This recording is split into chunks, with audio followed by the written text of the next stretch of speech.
that were from Costco or whatever. Yeah. Yeah, that's right. That's right. Why are there so many letters on this? Oh, there you I feel like this is Highly inappropriate. go. Why? Okay, serious. All right. So, something like this one. Councilor Stavengeward is not joining us, I take it?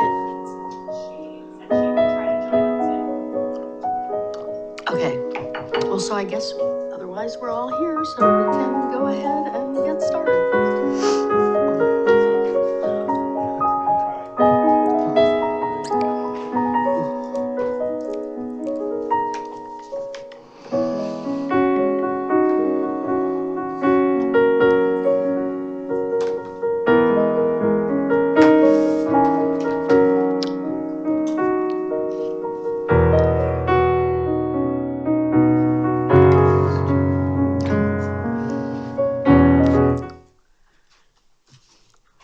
I call, oh wow, seems louder today. I call the 2,452nd meeting of the Milwaukie City Council to order. This meeting is being held in person at City Hall and by video conference. The public may participate in this meeting by coming to City Hall or joining the Zoom webinar. The meeting is being broadcast live on the city's YouTube channel and Comcast Cable Channel 30 within city limits. There will be opportunities for the public to speak during this meeting. If you would like to address council, you may come to City Hall or participate via Zoom. If you are interested in speaking, please let staff know by filling out a yellow comment card for those at City Hall or emailing ocr@milwaukieoregon.gov for those on Zoom. When it is time to take public comments, staff will monitor the comment cards, email inbox, and Zoom participant list and chat. We will take comments in the order they are received and seen. Comments may be emailed to ocr@milwaukieoregon.gov. We ask that all Zoom participants who intend to speak label their Zoom username to show their first and last names for the record. Translation services are also available in multiple languages. Please see the information slide, which is not up, actually. Oh, okay. Do you want me to hit the button? Is there a button I can? Oh, it's okay. He can cue up the slide, but I should just push this further back to deal with the feedback. The translation slide. Okay, perfect. There we go. Translation services are also available in multiple languages. See this slide for details. We do ask for 48 hours notice for translation services. With that, please join me in the Pledge of Allegiance. I pledge allegiance to the flag of the United States of America and to the republic for which it stands, one nation, under God, indivisible, with liberty and justice for all. The City of Milwaukie respectfully acknowledges that our community is located on the ancestral homeland of the Clackamas people. In 1855, the surviving members of the Clackamas signed the Willamette Valley Treaty, also known as the Kalapuya Etc. Treaty, with the federal government in good faith. We offer our respect and gratitude to the indigenous people of this land.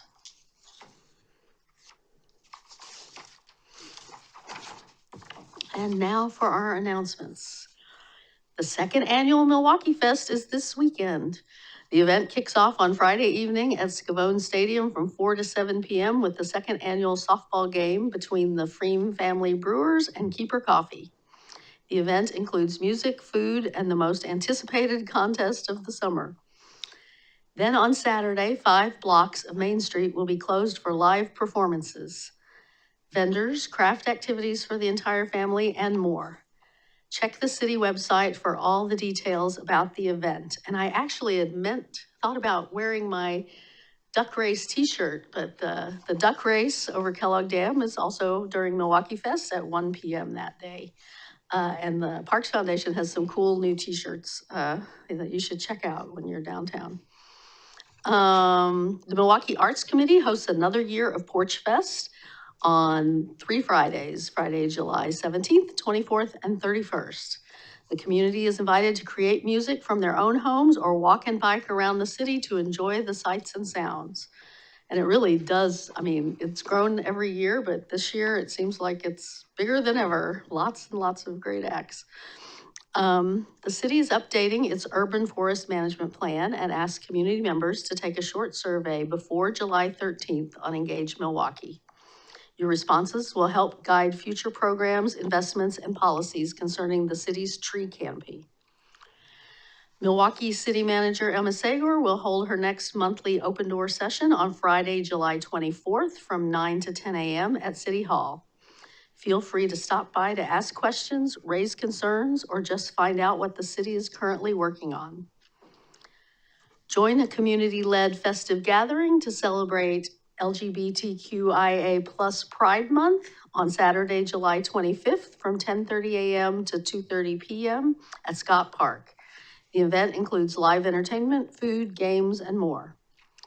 For more information about each of these events and others, please visit the city's homepage at milwaukieoregon.gov or call 503-786-7555.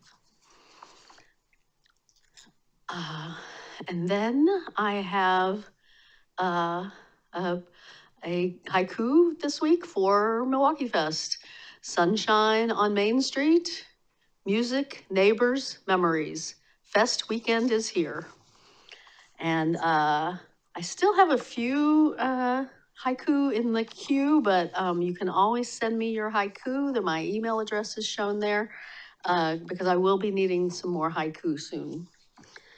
Okay. With that, I will move to the consent agenda.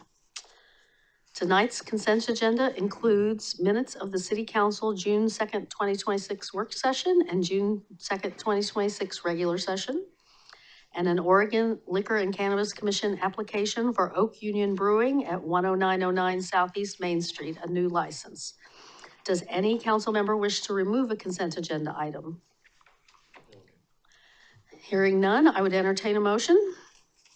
I move to approve the consent agenda. I'll second. It's been moved and seconded to approve the consent agenda. All those in favor say aye. Aye. Aye. Opposed say no. None heard. Consent agenda passes unanimously. I guess, is Councilor Stavanger online? No. She is not online. And Mayor, did you want to do community comments too? Oh, did I skip over that? Oh, yes, I did. Sorry about that. But just for the record, consent agenda passed 4-0 is the Yes. record. Okay, thank you. Yes. Okay. The council will now hear community comments on city business topics that are not on the agenda. Before we begin, is there a follow-up from the June 16th comments, Ms. Sager? There is a bit, Mayor. So at our last meeting, we received, actually, no, at our last meeting, we didn't have any community comments, but we have received some correspondence between that meeting and this one, and I want to provide a few updates. The first was a letter from the Linwood NDA about NCPRD fee increases and the impact that has on NDAs trying to host events. I just want to inform council and all of our NDAs who were informed yesterday that in the new budget, we did roll forward the additional $500 per fiscal year for each NDA due to rising costs, including the park fees. Good news, I believe the district will be considering a waiver or a reduction of those fees soon, but the $500 increase to the neighborhood neighborhood enhancement program grant to the NDAs will continue. So that's one update there. I also, Teresa Breesaw from the Lake Road neighborhood sent some comments in regarding a triplex development in that neighborhood. I wanted to just pull up a few responses that I received from planning about, there were several questions in Ms. Breesaw's email, and we'll be providing a written response to her, and I'll make sure that is provided to council. But just a few responses to some of the main questions she asked. She also stopped by my open door last week. One was around fire district review of building permits, and just so everyone is aware, building permits are reviewed by the fire marshal for compliance with fire code. This proposal, it looks at lot coverage, and one of the elements that they're including there is some strips in between the driveway. Basically, there's concrete strips with vegetation in between, and looking at that. Ms. Brisa asked if that creates fire risk. The space between those concrete strips is vegetated. It does count towards minimum vegetation. Our code does not require certain dimensions for vegetation, just an overall percentage of the lot. In the case of the proposed triplex, the grass area would have been 4 feet wide. The reduction in pavement also assists in stormwater management. Fire risk of those planted areas is a question for the fire marshal. According to the fire marshal, keeping the grass green is always helpful and cut low. If the grass were to burn, the flames would be very small, and the likelihood of that occurring is slim. There were some questions about filtration testing. All developments are required to provide stormwater management on their property, and that's reviewed by our engineering division. So those are some questions. Again, I'll provide, or some answers. I'll provide some more detailed ones in my response to Ms. Brisa. I also just want to clarify that this interest by the neighborhood started because a variance application was put in for that property, and the neighborhood appealed it. That variance has since been pulled back. So there is no active development proposal for that lot. Vera, just want to clarify that. Yes. Oh, okay. Okay.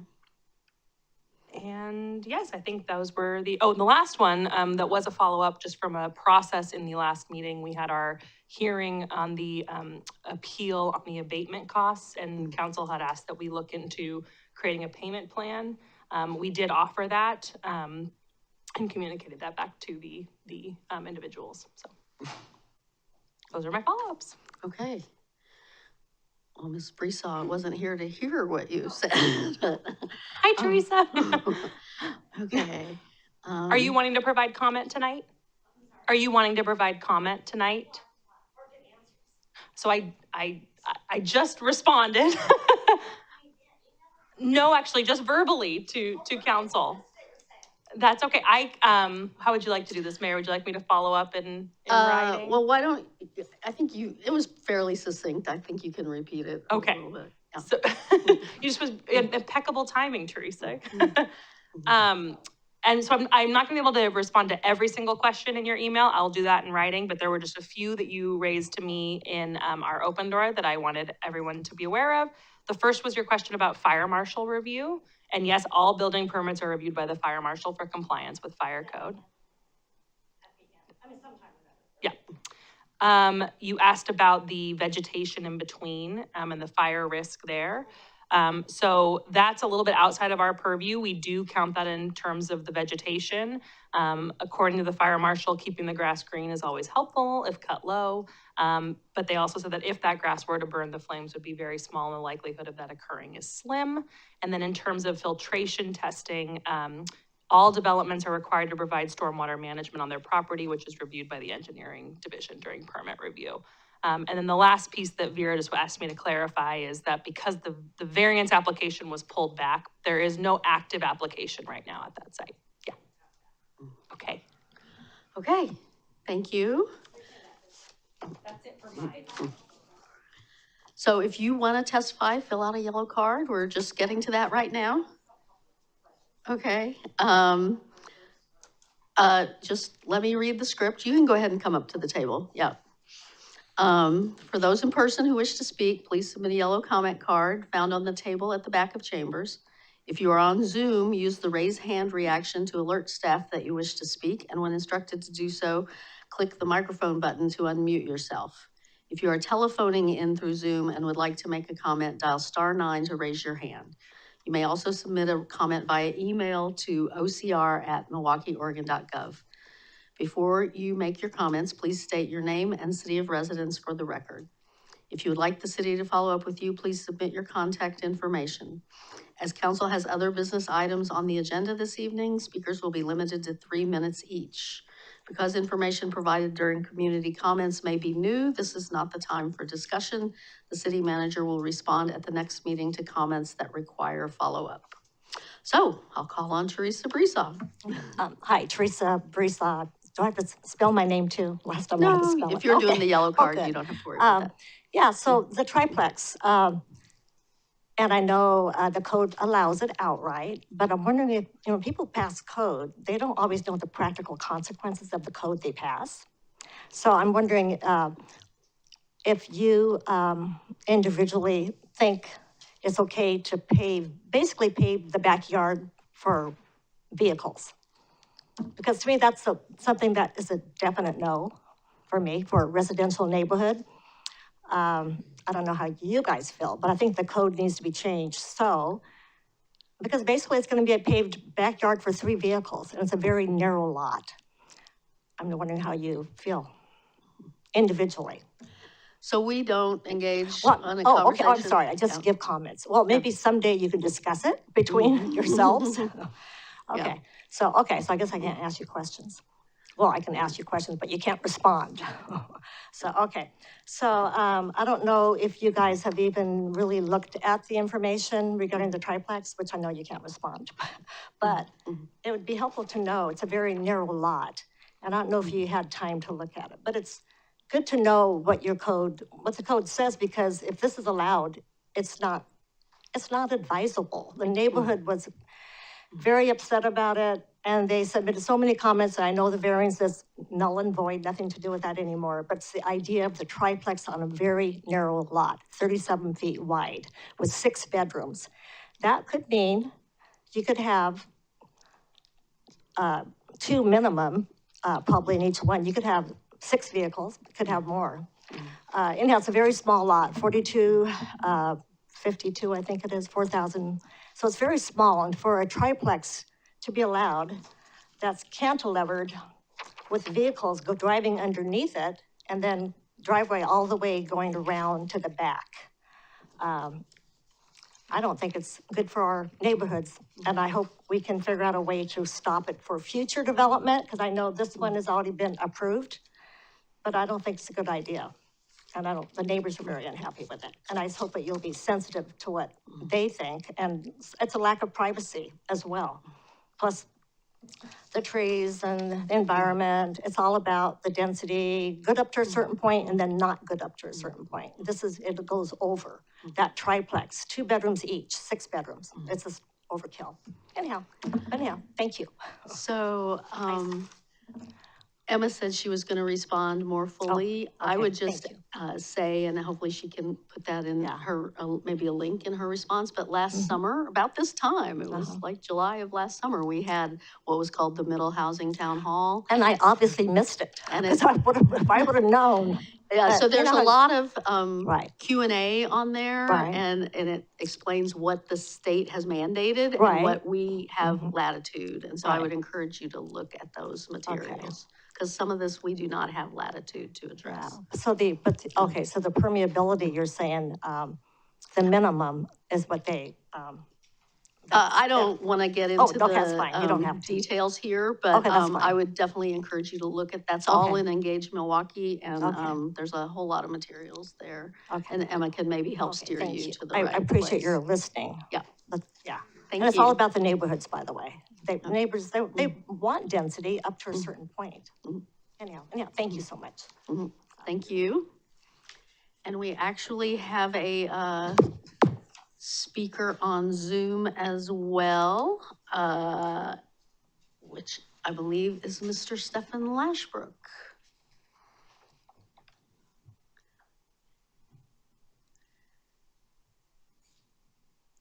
There you go. Thank you. Took me a minute to get unmuted here. Stephen Lashbrook. I live in the Llewellyn neighborhood.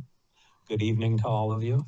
I have some comments about the city's relationship with NCPRD, and I want to follow that by telling you a story. Those of you all know me, I tell stories.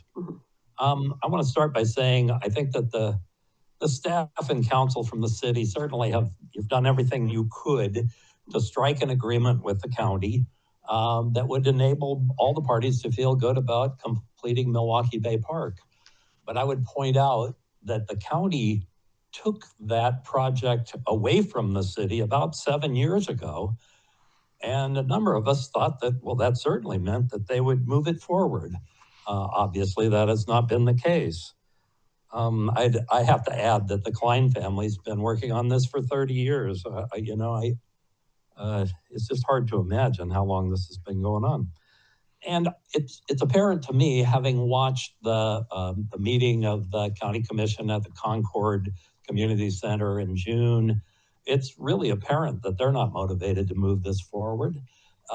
They enjoy making it seem as if the city is somehow taking advantage of the residents of the unincorporated area within the district. And I find that offensive and unfortunate. So now for my story.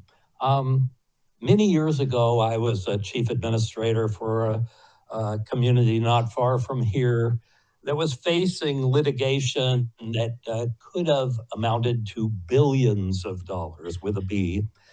And our little city was struggling to figure out how we would respond in the litigation, how active we'd be, what we would do. And we had a young staff person who is a former collegiate baseball player who, after listening time and again, meeting after meeting, finally said, got the chair's attention and said, I'd just like to say that there comes a time when it's time to play hardball.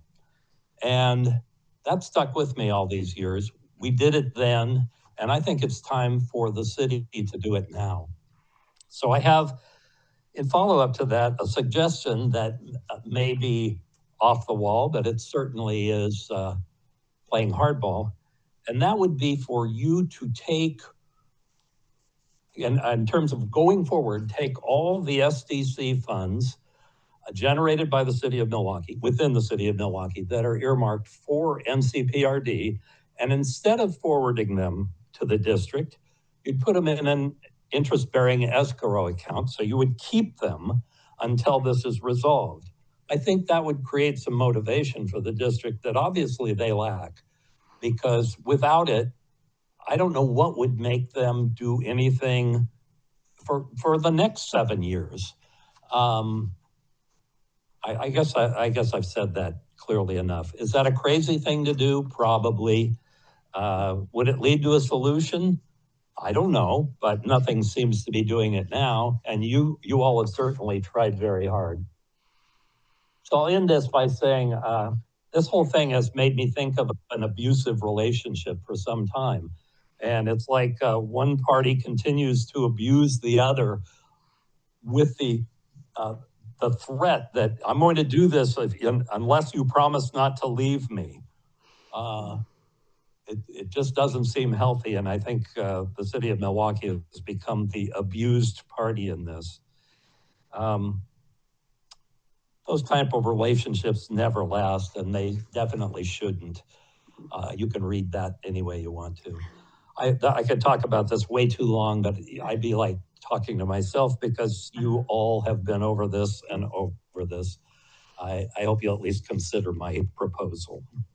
Thank you for your comments, and I do encourage you to stay tuned to the broadcast, because that is the first topic coming up in our meeting after we close public comment. So thank you. Thank you. Okay, any others with Mr. Stauffer online? There is more than Stefan in the Zoom audience, but that's the only hand raised. Okay, and no one else in the room? Okay, so with that, we will close the public comments. We already did the consent agenda. So business items, North Clackamas Parks and Recreation District Intergovernmental Agreement update. Thank you, Mayor. Scott, could you please pull up the document? So I'm walking onto the dais a document that we'll include in the meeting record, summarizing some questions and topics that were raised at the June 24th meeting that Mr. Lashbrook just referenced. So for anyone tuning in, for the last 18 months, the city and the North Clackamas Parks and Recreation District have been negotiating two agreements. One is an amendment to the cooperative agreement that governs the city's participation in the North Clackamas Parks and Rec District, and a separate IGA to advance Milwaukie Bay Park, and namely give the city control of the remaining design and development of that park. Those agreements were approved for my signature by this council in April, and we've been awaiting an answer or a decision from the NCPRD board, which is also the Board of County Commissioners, since then. They met on June 24th. This was the first substantive public discussion. There was a presentation to the board earlier in June, but the first sort of substantive public discussion the board has held. They did mention in that meeting that they've held 33 executive sessions talking about these agreements, but this is the first kind of substantive public meeting about it. To kind of get to the punchline, they made a motion and unanimously adopted that motion at the end of the meeting to delay consideration of the agreements for 3 months to allow time for the District Advisory Committee to review the agreements and weigh in. The DAC, the District Advisory Committee, does meet tomorrow night, and I believe this is on the agenda.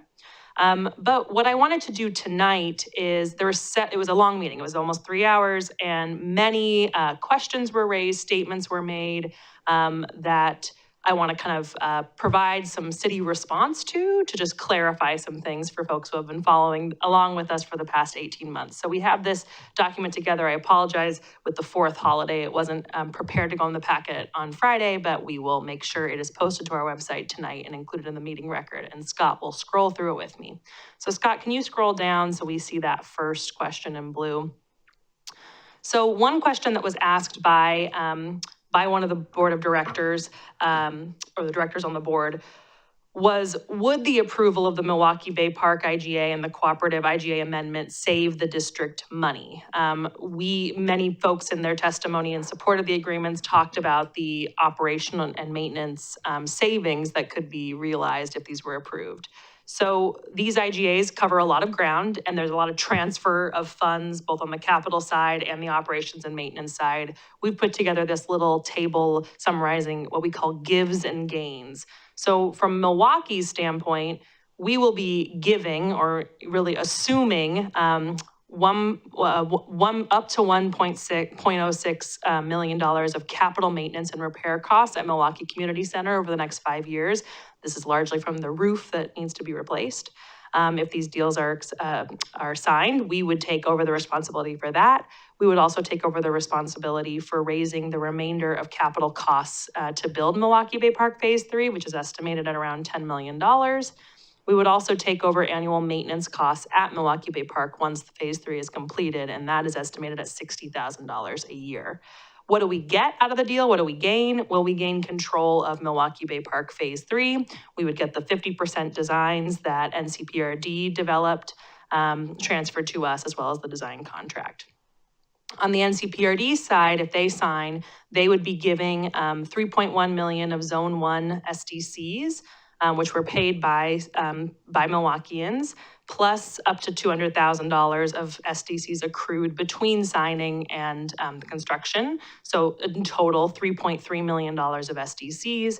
They would assign $900,000 of Metro local share to the city for use on the park, and they would assign $658,000 from the Metro Trolley Trail grant to the city. What they get out of the deal is clarity over depreciation and capitalization of district assets, which has been a little fuzzy in the current IGA. This really clears it up. And so if the city were ever to leave the district or withdraw, there's a depreciation schedule for repaying any assets that the district has paid in. And then, as I previously talked about, they would save money on the maintenance responsibilities at Milwaukie Bay Park and Milwaukie Community Center.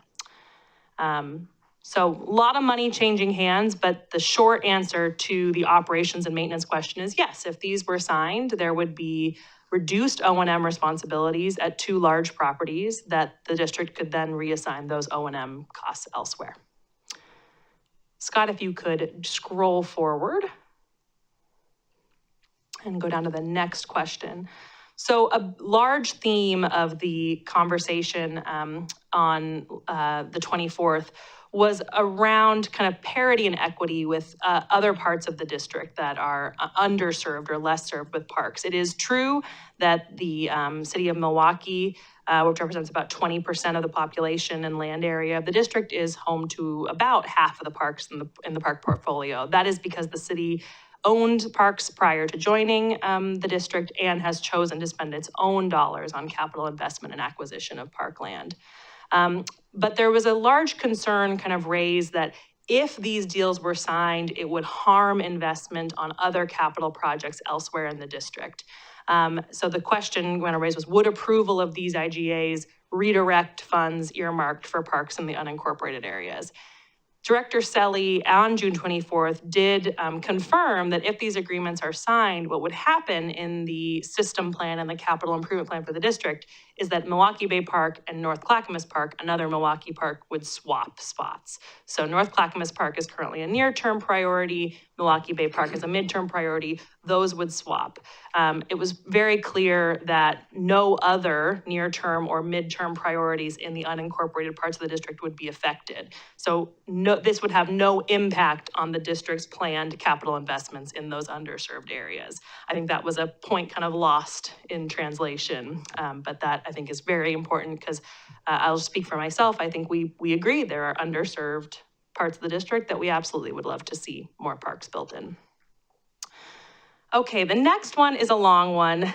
There was a lot of discussion about utility rates, and I'm sure any Milwaukie ratepayers watching were a little confused by some of the statements of, did Milwaukie triple the district's utility rates overnight? And so I really want to shed some light on what occurred there. So middle of last year, our finance department was auditing utility accounts around the Bonaventure Senior Living Center. That's our standard practice. When a new large account comes on, we take that opportunity, good practice, to look at accounts around there and just make sure everything is accurate in our utility billing system. When we did that audit, Bonaventure is right next to Milwaukie Community Center and North Clackamas Park. We discovered that there was no utility billing account for either of those properties that are operated and maintained by NCPRD. What we also determined was at those properties, NCPRD was paying stormwater and wastewater rates to WES, Clackamas County Water Environment Services. We contacted WES because the arrangement we have with WES is in properties within the city collects storm and sewer rates, and then we pay WES for the sewer treatment that they do for Milwaukie properties. And so this was inconsistent with our practice elsewhere. The WES agreed that it was inconsistent, and they agreed that it made sense to transition billing for these properties to the city to be consistent with current practice. When we realized that NCPRD at the community center and at North Clackamas Park had not been paying utility bills, that's concerning because those properties have been receiving and benefiting from city services. To be equitable with our other ratepayers and consistent with the city's code, NCPRD should have been paying stormwater, wastewater, and transportation, our SAFE fee and our SSMP or street maintenance charges. Those properties it's just complicated, but they're served by Clackamas River Water, so we don't provide their water, they bill that separately. But that means because they had no accounts, they had been not paying those rates for 30 plus years. And we estimate that the underbilling means probably more than $1 million of money that should have been collected over those 30 years was not from the district. The district does pay utility rates at the other properties it manages or maintains and operates. So in July 2025, WES ceased billing NCPRD at those properties, and the city began billing for stormwater, wastewater, and transportation in August of 2025. WES informed NCPRD of this change. I will acknowledge and take full responsibility that the city should have been more proactive in our communication with NCPRD about this change. That was an oversight, an unintentional oversight. I have offered my apologies to County Administrator Schmidt and Director Selly about that, and we've updated our communication procedures accordingly. So this question of tripling of rates, the city's stormwater rates are significantly higher than WES's rates, but they're developed through the city's biennial rate setting process and they're approved by City Council. I should also note, I think Director Selly mentioned, if they paid those rates across all the properties, that tripling would have a real negative impact. They actually are already paying city stormwater rates at all other properties. It was just these two that were paying the WES rate and saw the jump. So I completely appreciate the financial situation the district is in, but the stormwater rates, there was inconsistencies across the properties they they pay for. And again, according to the city's utility code, all city ratepayers should pay rates consistent with the city fee schedule. At this time, there are no special government rates or processes for providing a government or a discounted rate. Then in December, the city began assessing a public safety fee. We adopted that on utility bills, so we added that to all NCPRD accounts because that would be consistent with our code. That also, in the process of that and some auditing, we realized there were some other properties where we weren't accurately or consistently charging transportation charges, so we updated those. That did also increase utility rates to NCPRD, and at that time, the city and NCPRD did meet in January to discuss all the properties and the accurate billing there. That time also then conversations began where NCPRD staff expressed that they didn't feel they should be paying certain fees and charges on our utility bill, things like the transportation charges or the public safety fee. They didn't feel that those should be charged to NCPRD. Our interpretation of our code is that NCPRD is a ratepayer and should be paying those. We then have been in lots of negotiations since then around this issue. I just want to transparently state that NCPRD has not paid utility bills to the city since January 2026 across any of its 18 accounts until this conversation could be resolved. I think this also got a little bit lost in the sauce on the 24th, but we did work hard with the county administrator and Director Selly to develop language that could go into the IGAs that staff would feel comfortable with moving forward, that would revert to the June 2025 rates, the rates that are inconsistent with city code, but I authorized that I would be comfortable moving back to that if we set a deadline of July 2027 to continue these negotiations. I did not want this utility disagreement to hold up the agreement or decision on Milwaukie Bay Park and the cooperative amendment. I don't know if that's being tracked by their side, but that language is on the table. And so if the board decides to approve the arrangements, they would see some utility relief while we continue to have this discussion about utility rates. That was a lot of information. Before I go on, Council, do you have any questions for me about the utility rate saga?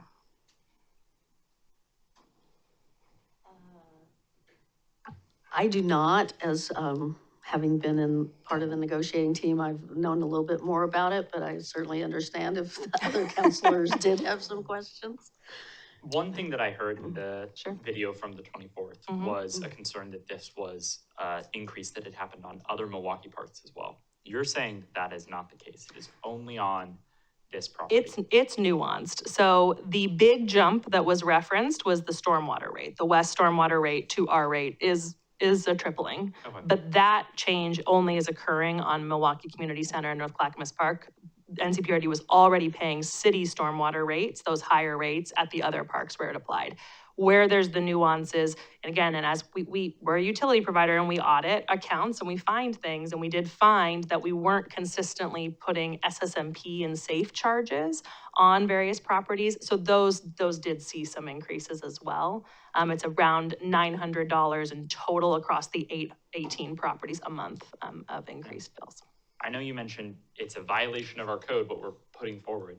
I appreciate your flexibility here. I mean, we are willing to bend over backwards to make these negotiations happen, and I appreciate you in this moment doing what it takes to make this right and find a pathway forward to continue negotiating in good faith. I appreciate you saying that, Council President, and I just also want to say to our ratepayers that it gives me pause and discomfort to do that, because I believe in equity for our ratepayers, and our code is written for a reason. And when one ratepayer isn't paying their fair share, it has an impact on rates for everyone else. So thank you for saying that. It's a compromise that I thought was important to put forward to show our good faith interest in getting to a deal here. But I just want our ratepayers to know that I also don't take it lightly. And we have code for a reason, and I do believe in equitable application of that to all of our ratepayers. And I really appreciate you laying it out so clearly in this document. So Thank you. It was good. Thank you. Okay, so can you scroll forward, Scott, to the next one? This one's the... And while I do that, for the record, I'll note that Councilor Stafford is in the Zoom call. Okay. let us know if she raises her hand at any point. Thank you. So the next topic I want to address, at the June 24th meeting, Director Savas provided some slides, and in it he talked about the district's goals for the negotiations. He named 4: fix the financial condition of the district, settle the issue of ORS 222 language in the IGA, achieve parity and fairness across the district, and settle the issue of Milwaukee's potential withdrawal.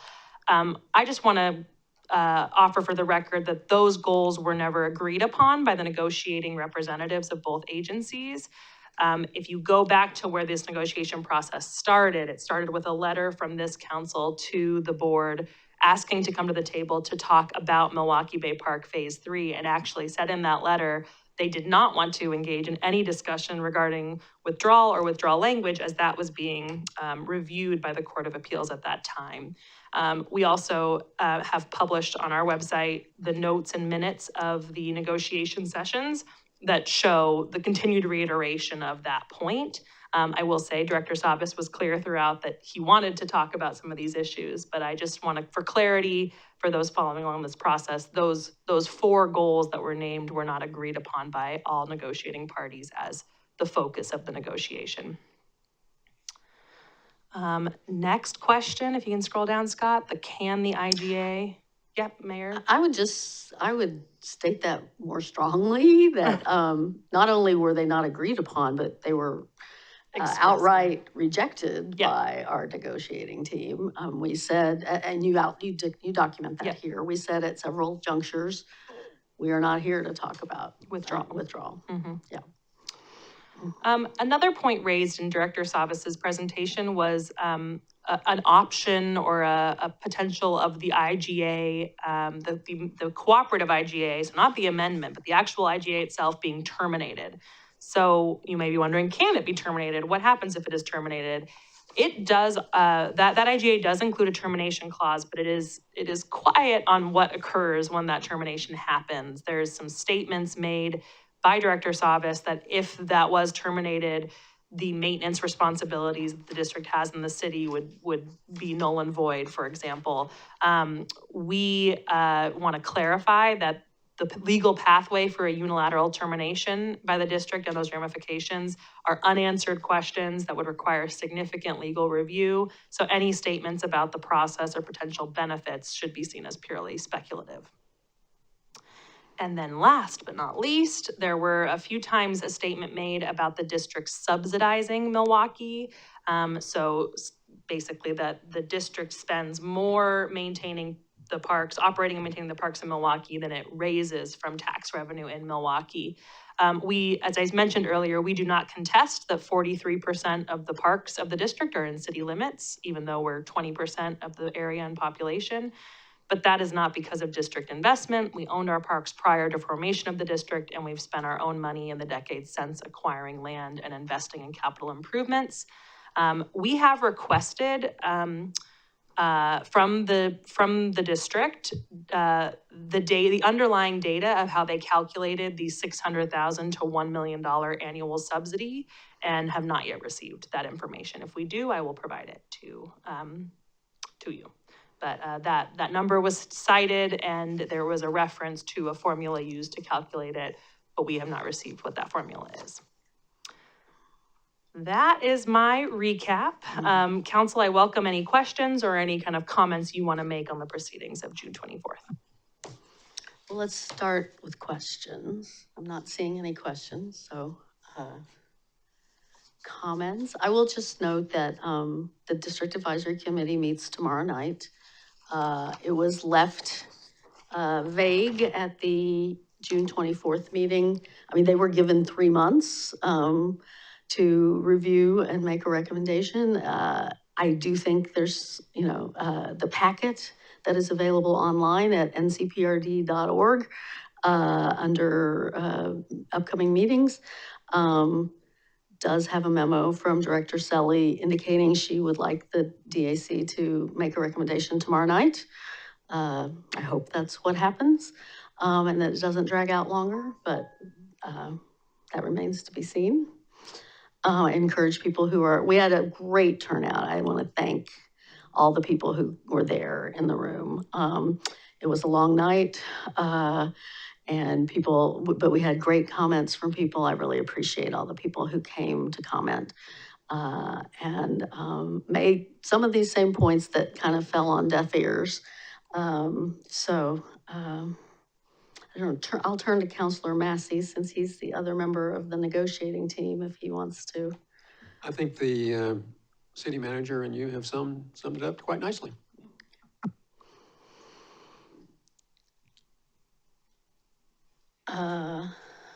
So comments, questions? We are scheduled to talk about this again next week. A little bit different, but talk about our downtown priorities and projects. So we will have another opportunity to talk about this, but anything people feel like they want to say tonight or that they would like the DAC to hear? Yeah, I just want to, there's a couple points that were made that I just wanted to speak on. Because it seemed like they spent a lot of time trying to basically blame us for why the unincorporated areas don't have parks. And I feel like that was disingenuous, first of all, because maybe they need a refresher on how this works. They are the direct representatives of those unincorporated areas. So if parks aren't being built in the unincorporated areas, look at your county commissioners. Don't look at Milwaukie. We're the representatives of this area, of our city, and we build parks for our people because that's what they ask. If the county isn't building parks for the unincorporated areas, it's because the county leadership is failing to do so, and they're trying to pass the buck to make it seem like we're doing it. It's our fault. It's not our fault. We have no jurisdiction over there. That's their jurisdiction, number one. Number two, they made a big deal about narratives and trying to say that we're having our meetings in public and it's because we're trying to spin a narrative. No, we're having our meetings in public because we're public officials. We're not private officials. We don't do things in backdoor meetings. There's no narrative being spun. Everything's being played out right here in the public because that's who we are accountable to. If your council advised you to do otherwise, then that's on you. But our council did not. So we went public, as should be the case, for transparency. So those were really the points that I wanted to make. And just some of the issues that were pressed, there was a lot of misguided anger. It's almost like you would think hearing that meeting, we were the county commissioners, right? Because they held us accountable for a lot of things. And actually, I really think it's quite the opposite, where we do quite a bit of subsidizing. You know, I'd be interested in seeing how much money the Concord Community Center costs and how much of that money came from Milwaukie, right? Because they saw that as a regional asset. Milwaukie Bay Park is the exact same thing. It's not a library and so to speak, but it's a regional asset. So what's the difference? How are they able to view one as a community asset, not the other? Just because it's in Milwaukie city limits, and as direct representatives of our public, we decide to spend our money on building parks and you don't? They're the board and the county commissioners, right? Like that's on them. Take some accountability for your lack of leadership and quit trying to pass the buck to us, because how long have some of you been there, right? It's another reason for term limits, just saying. Thank you, well said. Council President, you. Yeah, I have a few thoughts. I want to start by saying that I'm really frustrated. That meeting on the 24th comes at the tail end of nearly a year and a half of meetings that we've been doing in good faith as the city to try and build this park, a regional asset that doesn't just serve residents of Milwaukie, but serves people in the entire district. And the feeling I got watching that meeting on the 24th is that those negotiations were not being meaningfully participated in by some members of our county commission who also serve as the board of NCPRD. I feel like resources we've put forward, testimony we've given has fallen on deaf ears. We hear a lot about fiscal responsibility.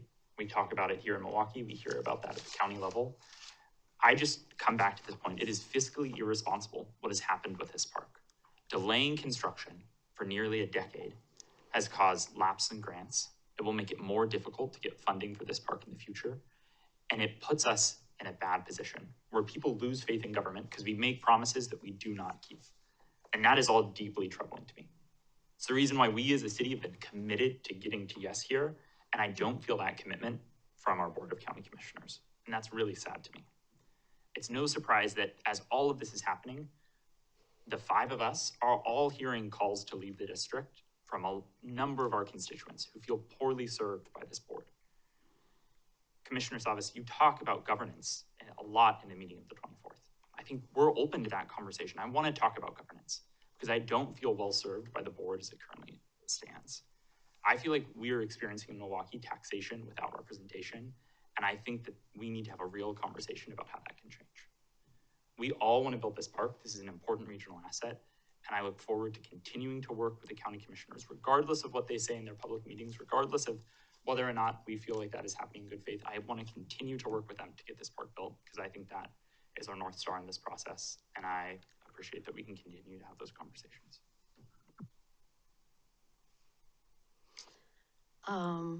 Thank you. Last comment, Mayor. I just wanted, if anybody else realized that I was a little bit somewhat proud of the county, because this is the first time that I actually heard them talk about equity at all. The only time they talked about equity or even used that term was when it came to the parks. So maybe they're in a step in the right direction, at least when it comes to that, because last time they talked about equity, they shut down the office. So maybe that's a step in the right direction, at least.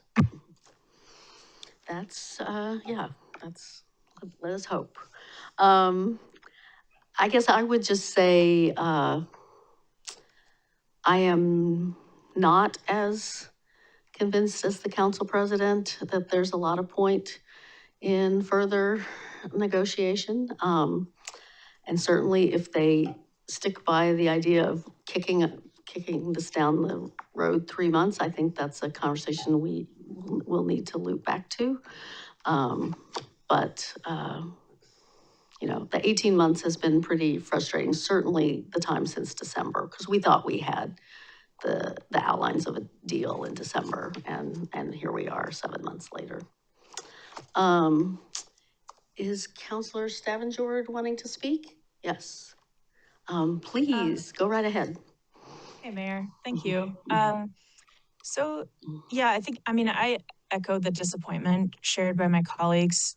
I think that we have taken a lot of very thoughtful steps to maintain our involvement in the conversation with the county, steps that would bring us closer toward some type of resolution, but moreover, closer to actually developing in partnership a regional asset. And this should be something that is a win for the county, and they should be thinking about it in this way. We've also left on the table some pretty big concessions to their favor. So it's really frustrating to hear the public remarks made by the county board. It's very frustrating to think about trying to regain progress that we've made in the negotiation, or whether, whether it's even useful to be involved in that conversation, because we've established very clear guidelines in that negotiation around what we're going to talk about, what we're not going to talk about. And the things that were brought up in the meeting were things that were expressly they were on the list of things we're not going to talk about. We have had really hard conversations amongst our council, trying to get to a point of saying, we're going to put the conversation about whether or not to leave the district, we're going to put that on the back burner, because overall we're committed, and we believed we were committed together to the development of this regional asset. I'm really disappointed. I think that the comments that were made were objectively inaccurate. I don't feel like that builds confidence within our council, but certainly it doesn't build confidence for me that we should continue prioritizing our time being professionals and being being committed to this deliberation around our jurisdictions working together. It's very immature. And I thought that the county was going to behave in a more mature manner. And it's just consistently disappointing. So I am very interested to hear how our constituents would like us to move forward. I mean, I think you're correct, Mayor. We have heard consistently from folks that are saying to leave the district. We have had that conversation on the dais ourselves. The council prior to us also had that conversation. And these are not small discussions, but at a certain point, you know, I have to wonder if that's what I have to wonder if that's what Commissioner Savas is actually just saying, that he would rather us leave the district than engage in any more deliberation about how we work collaboratively together. Thank you. Thank you. Yes, I think that was I think a lot of people read that last part of the June 24th meeting that way as well, in terms of Commissioner Savas's desires. Okay, if anybody else, any final comments? All right, well, tune in for the DAC meeting tomorrow, 5:30. We'll see where that goes. All right, with that, we will move on to the Nature and Neighborhoods project and the community choice grants. And that's Adam Moore, our Parks and Green Space Coordinator, is going to present that and gave us a very detailed memo.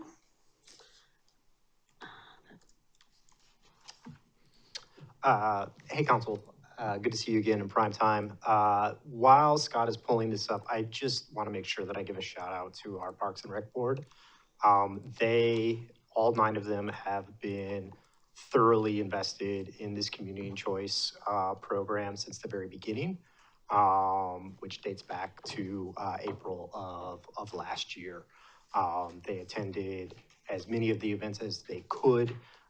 They served the role as table captains to represent the public and the voices that weren't in the room at the recent February workshop. And in addition to everything that's going on in the park world, your Parks and Rec Board is really stepping up. And I've never seen a group of volunteers dive into some of the discussions that we've been having as of late, the way that they have. And it's not just on Milwaukie Bay Park, it's on these ideas and several others. So I did want to make sure that I said that. Okay, so this is on the agenda as Nature and Neighborhoods, but Nature and Neighborhoods actually refers to the 2019 bond that Metro passed. Community Choice is the program. They also have a capital program along with many others, so I just wanted to clear that up. So this began back in 2025. Over 3,100 people participated. Those are individual verified people that participated in the voting. That is nearly double than participated in Washington County when they did this 2 years ago. The participation has been huge. This started out as a community ideals solicitation from the public. They had 2 public workshops and 2 public votes, 1 workshop, 1 vote, working to cull down 172 projects that were eligible for funding. Metro at the beginning mentioned that they had $2 to $3 million of that bond money to invest somewhere in the participatory jurisdictions. So that's NCPRD, City of Milwaukie, Gladstone, and Oregon City. Based upon based on the numbers of people that turned out and participated in this program, they said, nope, we're spending $3 million, not a dollar less, not a dollar more. And that's why we saw 22 projects get recommended for funding instead of what Metro had been saying before, 14 or 15, depending on how the money stretches. So Milwaukie sponsored 8 projects in the final vote. There was an additional project at North Clackamas Park that was led by NCPRD.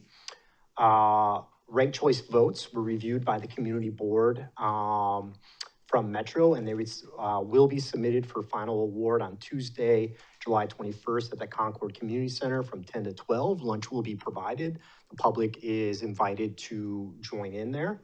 Council, you should be receiving an invitation to that afternoon meeting. Projects that were recommended by funding in ranked order were provided to staff on June 15th, about an hour before the Parks and Rec Board meeting. So all of the discussions that we had with the Parks and Rec Board were set based on information that we had from May 20th. And we worked on getting Barb's opinion and recommendation, should it be necessary.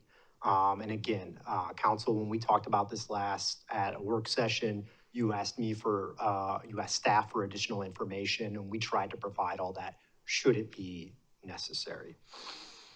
So, not to bury the lead, of those 8 projects, 7 were recommended for funding. That's 7 out of 22.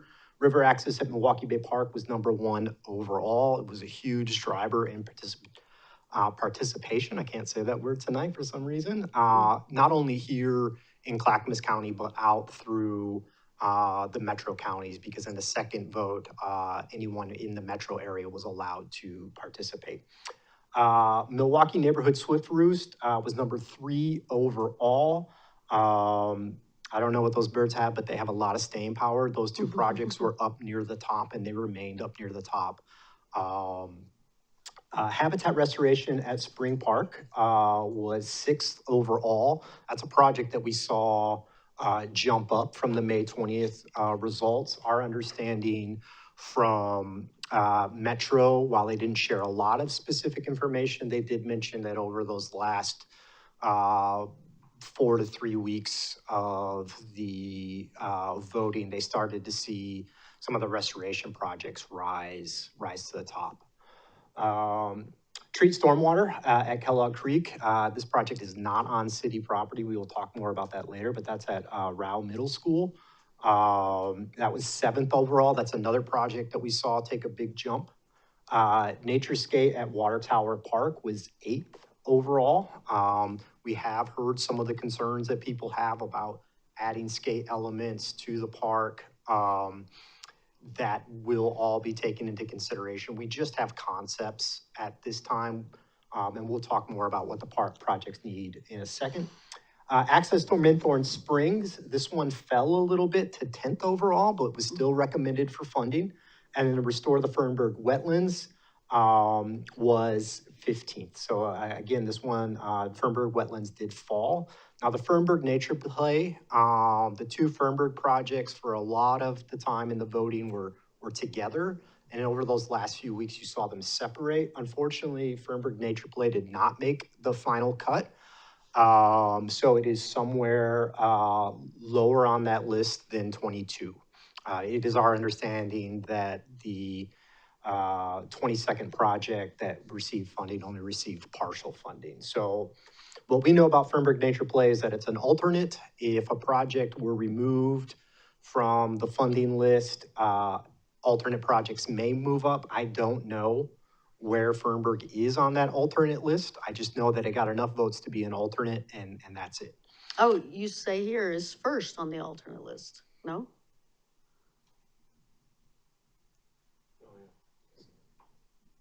Oh, it is first on the alternate list, excuse me. Okay. It is first on the alternate list, yeah. So that prompted a question for me. First off, I was super surprised to see that it ranked lower than the others, because I thought there was a pretty active, certainly I participated at one of the tables with the planning group for that, and they had a lot of families out, and I thought I'm just surprised that ranked lower. In your staff report, you said, it sounded like you had broached the question of, could we opt for the nature play over the wetlands? And they said no.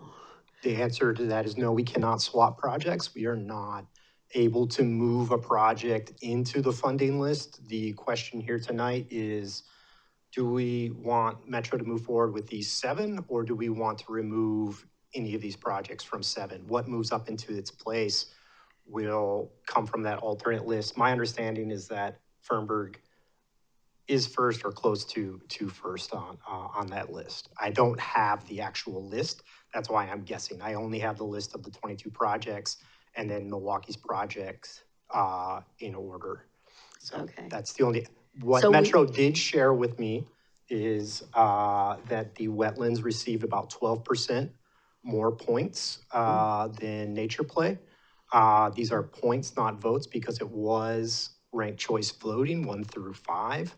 They did tell us that Nature Play received more first place votes, whereas the Wetlands Project received less first place votes, but more of other votes. But it's about 12% from 15 to, I guess, 23 or 24. Okay.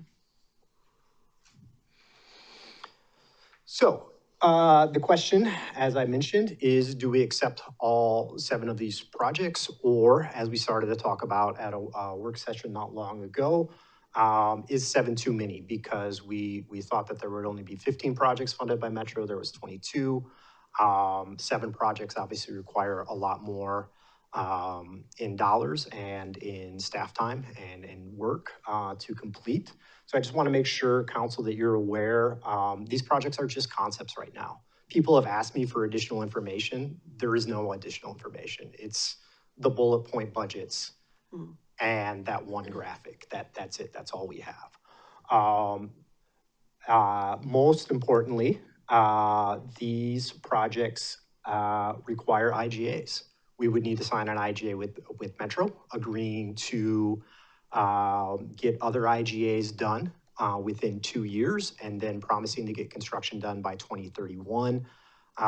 If a project or two were to show progress but need extra time, an extension might be given, but we shouldn't go into this process looking for extensions here. NCPRD, we would need to work out an IGA. That is, if the current pending IGAs with NCPRDs move forward. These would be capital investments by the city, and an agreement over maintenance would need to be worked out, is our understanding. We also need permission of the landowner. As I mentioned, we do not own Raw Middle School. We would need their permission. That IGA would require them not only to let us build on that property, but the public would need to be allowed on that property outside of school hours.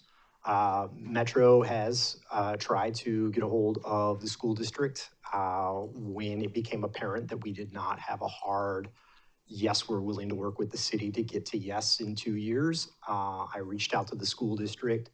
The people that I exchanged information with seemed very surprised.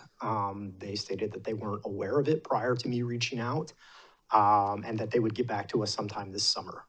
I followed up by asking if they could get back to us by, tonight's meeting, and I have not heard a response. That was over 3 weeks ago. Just understanding we have 2 years for those IGAs, that internal budgeting, and then construction would need to be complete by 2031 in about 5 years. All projects do require that additional development review, planning, design, engineering, land use approval, permitting, any of our internal grant acceptance procedures and budgeting. That's all things that we have 2 years to get done. Each project has their own construction budget with a 10% contingency. That 10% contingency, I've got a couple questions on it from the public. That 10% contingency is for the project itself, what's listed in the budget. It's not to add things into the budget. So city match is expected to be 1/3 of the cost, and we see that mostly being in the non-construction costs. Also, if there were any cost overruns, that would most likely fall upon the city to complete. And then any new ideas that people bring into these budgets, we would be on the stake for 100%. So as I mentioned, right, we have a pending IGA with Milwaukie Bay Park, we hope. This project can be done without phase 3. I think it works much better for both projects and everybody involved if they go along together. But it probably can be done alone. We've really been thinking about this in tandem with phase 3, but it could go on its own. That would require another IGA with NCPRD. The Swifters is on property we own. It's already in the CIP. In fact, putting this in community choice did kind of delay that capital improvement a little bit. Spring Park, for the portions of that project that are in Spring Park and not on Little Island, we would need to come to a maintenance agreement with NCPRD. As I mentioned, the Kellogg Creek project at Rowell Middle School would require permission from the landowner, and they would need to change, as far as I understand it, how and where they let the public into that property outside of school hours. Now, we do have stormwater work that we have to do there for that creek. We do have an easement for those pipes and to work on those pipes. We don't have an easement to build an outdoor classroom on top of where we put those pipes. So is it possible to get to yes in 2 years? Probably. Is it more complicated to get to yes in 2 years than these other ones because we don't own the property? Also yes, in our opinion. Access to Minthorn Springs, that's in the right-of-way south of the wetland. I skipped over Water Tower Park, excuse me. Water Tower Naturescape is next. Now, this is one that we have talked to Metro about potentially running into some delays. For those who aren't familiar, hence the name, there's a lot of water infrastructure on that property, and we need to build a new pipeline underneath some of that property, and we need to build a new water plant across the street. That would mean that a lot of the park is going to be disrupted by that work that's underground. The good news is that the existing playground that's there is nearly 30 years old and past, getting close to being past its useful life. So we will have an opportunity to utilize this project to kind of reform the park on top of that infrastructure and not put a playground structure on top of a water pipe. That's not very typical. Now, you can put things on top of water pipes. It's just, assets like a playground probably don't make a whole lot of sense. So we'd be able to correct that as well. But we did mention to Metro, hey, it's a $30 million water plant. It's a water pipe. That is going to come first, and then the park restoration would come second, and this project would come with that. What do we do if there's a delay in the water plant? And they said, no, don't worry, we'll be all right. So that could be one where we might need an extension in the future. Minthorn Springs, access to Minthorn Springs, this would provide access and better transportation from 32nd Street to the industrial area behind it. This is in the right-of-way just south of the Wetland Conservancy's property. Some people have asked, why wasn't this property focused in the wetlands itself? And that is because these projects had to be on public property. The school district counts, the Wetland Conservancy does not. Our property ownership of Minthorn Springs is a very small little tip of the triangle compared to the wetlands, and there are a lot of access challenges in that right-of-way. Fernberg Wetlands would require maintenance IGA with NCPRD. Now, there is, I will say, maintenance and restoration work that needs to be done in that wetland. There's a lot of thinning that needs to be done. Our understanding is that there's a lot of ash trees that need work on there. We would need to hire a wetland scientist, so the permitting side of things would get more complicated. But all of these projects we feel are feasible. That would be a total award of $1.2 million. Just over $1 million of that comes from Metro, and council, we would be on the hook for $661, excuse me. So when we talked about this last, we started to ask about priorities. What do we do if all 8 of these are funded? Is 8 too many? Well, now we know we have 7 that are funded. But staff looked at 7 different criteria based on your direction from the work session. That's planning, design, engineering, and permitting. How complex is it? Coordination, complexity. How difficult is it going to be to work with the stakeholders or the property owners or who's maintaining it? project need, as well as additional maintenance requirements. So that was kind of twofold. How much do we need to do this work? Will it save us on any maintenance dollars, or will it cost us on any maintenance dollars?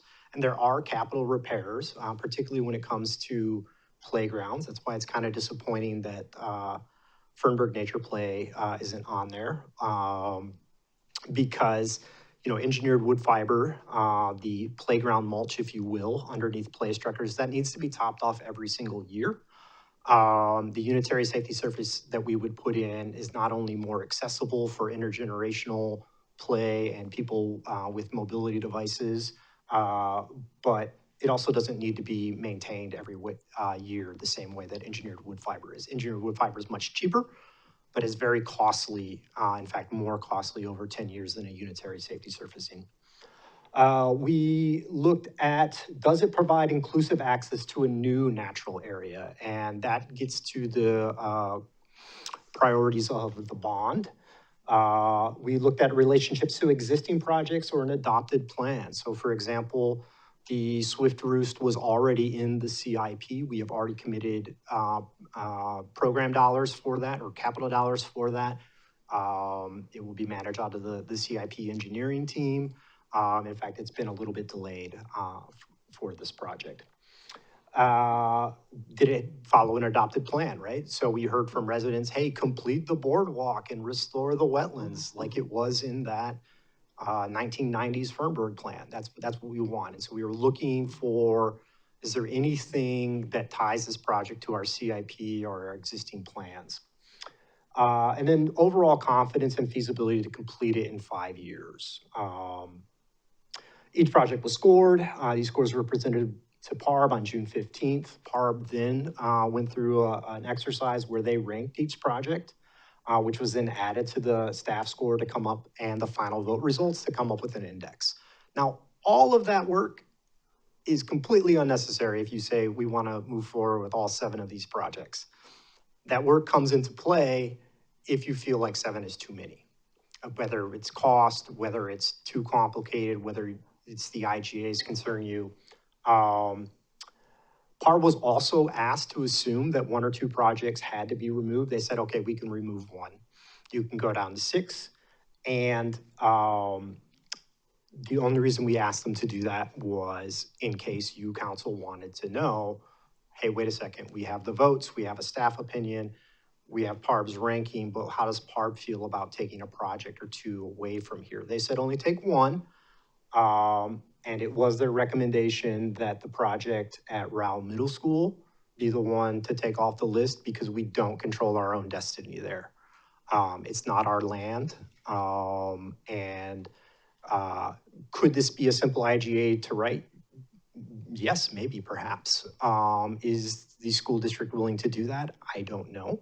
They very well could possibly be. I'm not trying to make assumptions on them. I'm just stating, like, as of right now, we don't have that information and we don't own the land. So for those purposes and those purposes only, PARB felt it was best to remove that one and focus on 6 others. But again, council, you can decide to tell us to pursue all 7, and I will happily let Metro know that tomorrow morning. We do have to give Metro an answer tomorrow morning. So your options are take all 7 with the future obligations and commitments, or reduce that number. And PARB's recommendation is there for you. So council, what do we do with 7 new park projects representing over $1 million of investment in our parks? Something that you have no experience in discussing at all.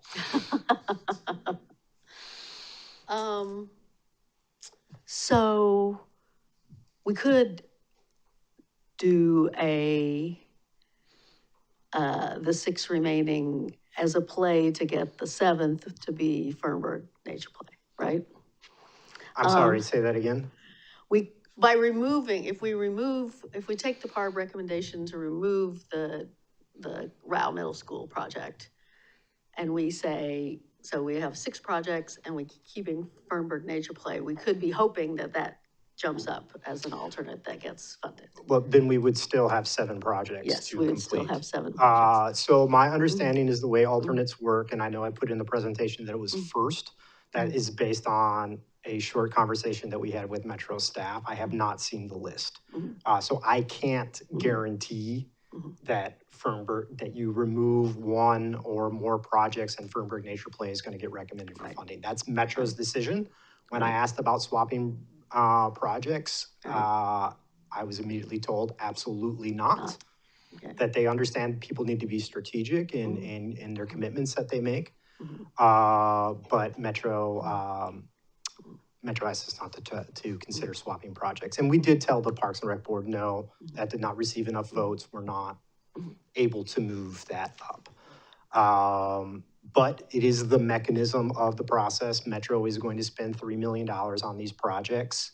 And if anyone removes a project, then one of those alternates might move up.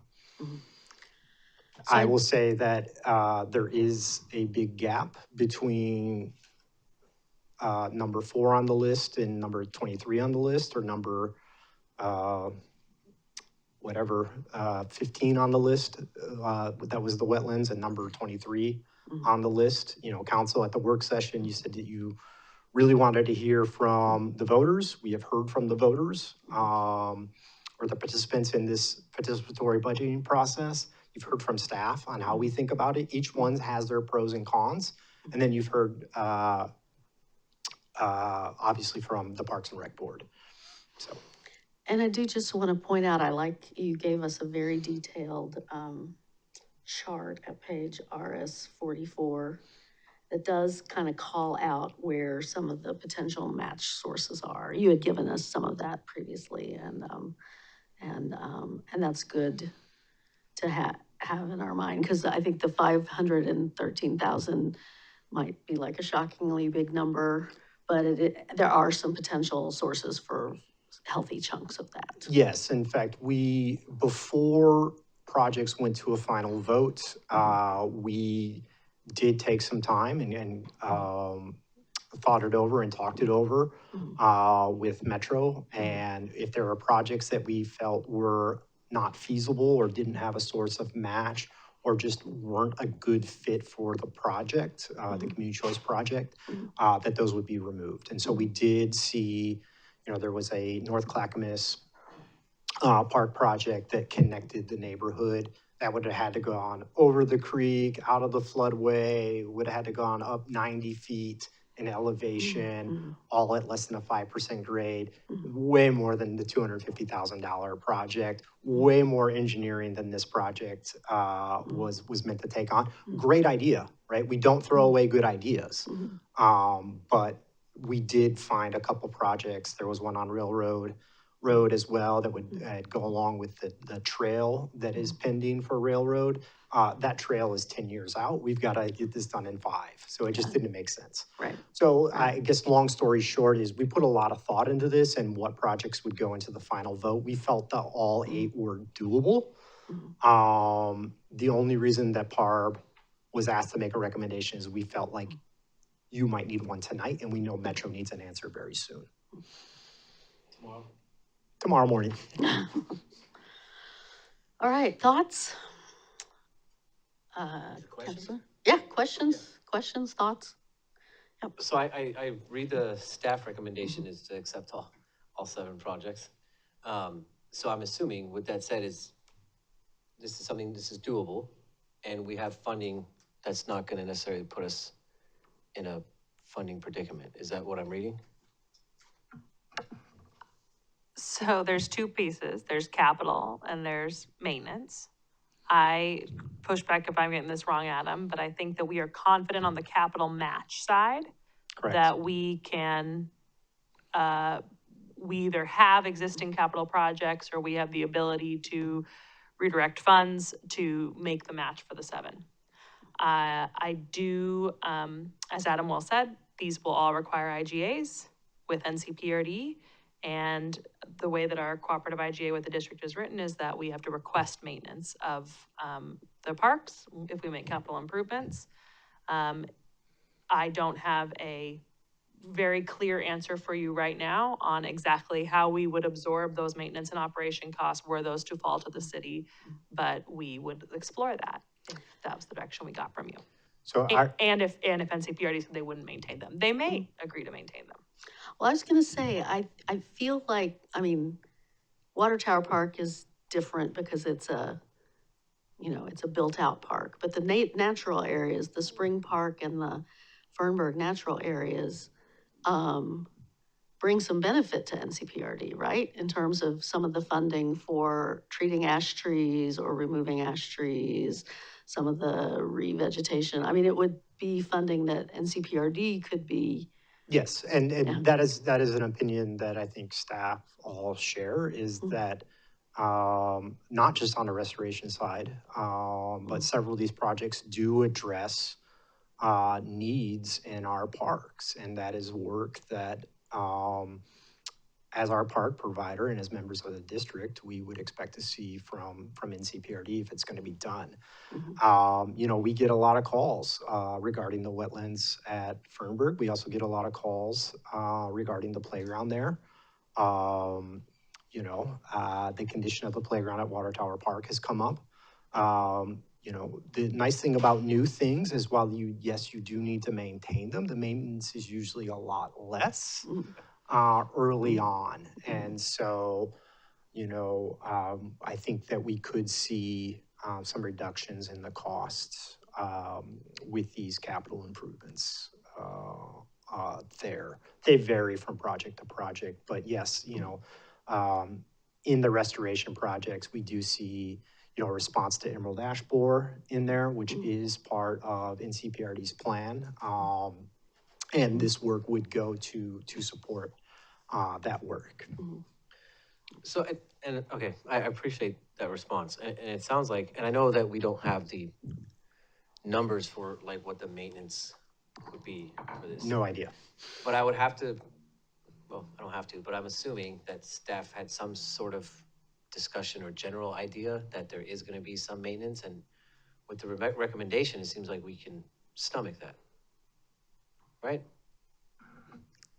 Yes, but yes, I mean, there's a lot of ifs and buts like in the state, and yes, but and you have a parks and green space goal. I mean, I think that's the challenging thing here is this is a really wonderful opportunity, and it's so great to see how well represented the city of Milwaukie and community was in the process, and how excited they are about the projects, and it's hard to turn away from that potential support and funding from Metro when this is a goal of yours and a priority for the community. So, yeah, and, yes. And I appreciate that. I do, but I just like to know like the brass tacks of, hey, at the end of the day, it's a goal, and I want to take all 7 because they all sound great. And I have no problem doing that.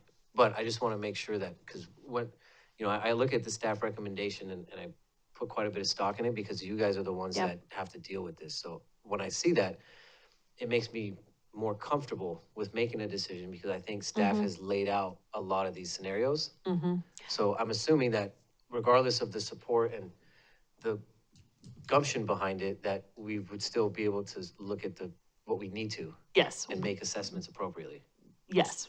So Metro, when we spoke with them, not yesterday, but the Monday before, after the Parks and Rec Board meeting, and we had their recommendation, we talked about, how staff were taking a look at this.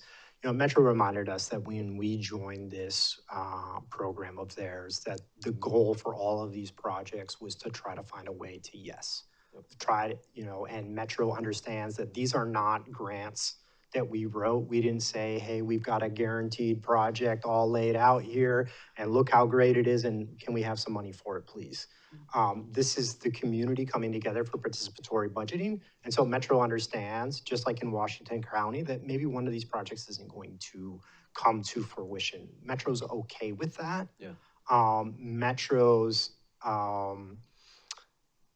Metro, I think, opinion, and they didn't state this outright, but I think is accept all these projects, right? You agreed to participate in this. You agreed that it would be participatory budgeting, and the public did participate extremely well. We blew Washington County out of the water. I haven't seen the actual individual data here, but 3,100 people involved in a public process is pretty impressive.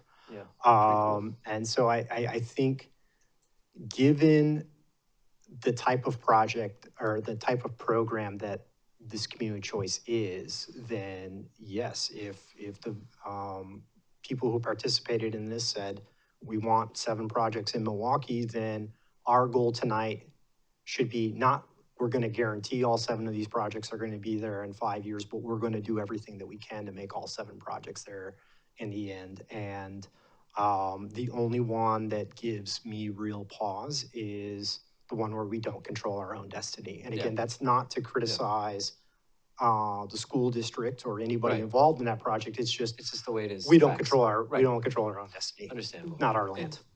Yeah, so I guess with that said, I mean, I would, you know, the public has spoken. Well, let's take all 7. Okay, thank you. Council President? Can you clarify a little bit about the IGA that we have with NCPRD? If we did take the river access improvement, that's on, would we assume maintenance of that new walkway, or is that implying that we would assume maintenance of the entire park by doing an improvement on an unimproved area of the park? It's all TBD. So I believe the way the IGA is written, if we make a capital improvement to a park, we have to then, I have to formally request that the district assume maintenance of it. I don't think it's as specific as of that asset or of the entire park. It's a little gray area. So I think we'd be walking into slightly uncharted and untested waters at a time that we know that that NCPRD also is facing operations and maintenance constraints. Okay, okay. I feel like we should add this to the gives and gets that you just went over, because they get, if they sign the IGA, they get to have these discussions with us on each park. If they don't sign the IGA, they don't. You don't have to do that. Yes, but the language I'm talking about requesting maintenance is in the current cooperative IGA. Okay. Yes, so currently, we have the right to do capital improvements in our parks, but they still have to request continued maintenance of those improvements. I like how you think, Mayor, but yeah. That's helpful. I was assuming that we do any capital improvement on the park and we potentially take on all maintenance. That could be the case, but that's not. It's a could. Okay. It's a could, and it's a request to the director of the district. Okay. In terms of the recommendation here, I think last time we met, we talked about wanting to respect the will of those who participated in this process, and the 3,100 people who did. I mean, that is really impressive and commendable. And I wouldn't want to try and undermine that participatory process to try and leverage a separate project or kind of find a workaround to advance one project over another, especially if that's not a guarantee. And I also think that ROW project is the only project that we're seeing in Lake Road. And I think it's important to me, as we're doing these improvements, that we're seeing improvements in every single neighborhood. And Fernburg has a really great project in the wetlands there as well. So I would say we take this recommendation and we have fingers crossed that we get additional projects for Fernburg. I will say, if it's helpful, these projects went through Metro's community engagement process under the requirements that are there for all of the 2019 bond programs, not just community choice, but also the capital projects, the transformation vision projects. And so, you know, like I said, we don't throw away good ideas. We try to find the best fit that we can for the project. And so, you know, that Fernburg Nature Play idea, that's not going anywhere. That's something we heard before community choice, and you know, we're going to have an opportunity to revisit that. We could apply for, you know, should council decide, we could seek other funding for that project. And we've already done community engagement that shows us that while it might not make the top 22, it came very, very close. And it is a well thought out project that would replace a asset that is nearly 30 years old and requires a lot of annual maintenance. So on the point of keeping an eye out for other funding pools, I will just note on the access to North Clackamas Park from the Lake Road neighborhood. It was pointed out to me at the table where that was workshopped that that creates a way to get from Rao Middle School to North Clackamas Park without going on Lake Road, because there's a route through back neighborhood streets, which I thought is actually a really, goes with our priorities and our TSP and everywhere else about safe routes. So there is NCPRD is working on a trails plan. We need to make sure that this is getting lodged in their trails plan. And also, I just happened to notice that Metro on Wednesday, tomorrow, has a regional trails roundtable discussion. So I feel like we should be thinking about that as a trail connection and trying to tap into some of the trails funding that might be out there. And just to give you an idea, because of the way the topography changes from, I believe it's Sprout Lane, down to the park, you've got about 90 feet of elevation. So it's more like a bridge over the creek and the floodway than it is a trail, if that gives you an idea of what the cost and engineering load would be. There's also a city-owned detention pond in the way there. That is infrastructure that we do rely on, and that would need to be moved as well. It's also need to be moved? Or it would need to be build bridged over as it? well. Yeah. That capacity that's in that detention pond would need to be recouped somewhere else, yeah. Okay, good to know. Councilor Massey, did you have? Yeah, so, I just wanted to say that I think that this has really gone through a very, very robust process on the public side. And I got to tell you, on the PARB side, it went through an equally robust process. And Adam put the PARB through, I think it was 3 different scoring exercises during our last meeting, but it really flushed out things and really caused people to make hard choices and trade-offs. And there was some interesting discussion about Fernburg and that kind of thing. And they said there was some discussion about, at one point there was discussion about Fernburg not being represented at all. And so they said, that's not fair. We've got to get one of these things in there. And so I really appreciated the active participation of the PARB. And I think we've got a good recommendation here for the council. So you're saying yes to all 7 Yep. as well? Okay. Well,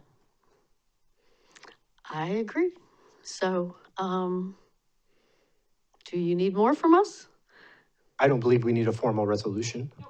Okay, so based on this, I will shoot our counterparts over at Metro a quick email and let them know to move forward with all 7 as they are. And I suspect that should another project from another jurisdiction be removed and that Fernburg Nature Play be an option to move up, that you would also direct us to pursue that one as well. Is that correct? So we will move forward with 7, and if that alternate does move up, where there's possibly 8, we would take all 8. Okay. We're going to need to find some money for maintenance. We're going to need to find some project managers, but we do have 5 years to do it. So, thank you. Thank you. It's your recommendation. That's right. It's your recommendation. Okay, does anybody need a break before we go on? Nope, okay. Next up is the residential high-density redevelopment strategy presented by Planning Manager Vera Coleus, and it looks like Community Development Director Laura Weigel.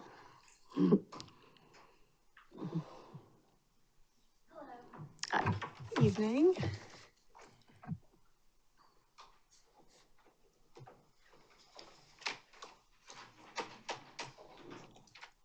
All right, good evening, everyone. Here to give you an update on the residential high density zone project. All right. All right, housing production strategy.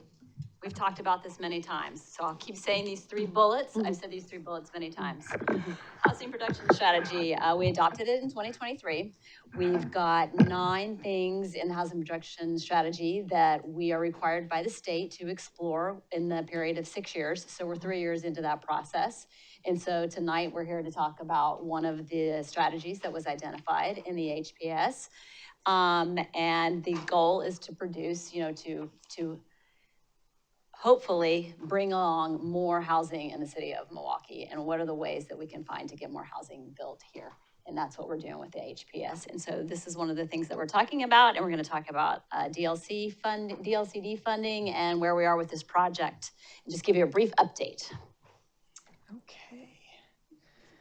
All right, as Laura mentioned, we did get a grant from DLCD to fund the project. The objective of the project is to revitalize our underdeveloped RHD zone by doing a few things: conducting a pro forma analysis to determine feasible densities within our existing RHD zone, adjust the zoning code if we need to be able to bolster that, identify tools to support redevelopment of underutilized parcels, explore rezoning additional land to RHD if needed, to be able to meet those housing needs, and to encourage that higher density residential development that we want to see.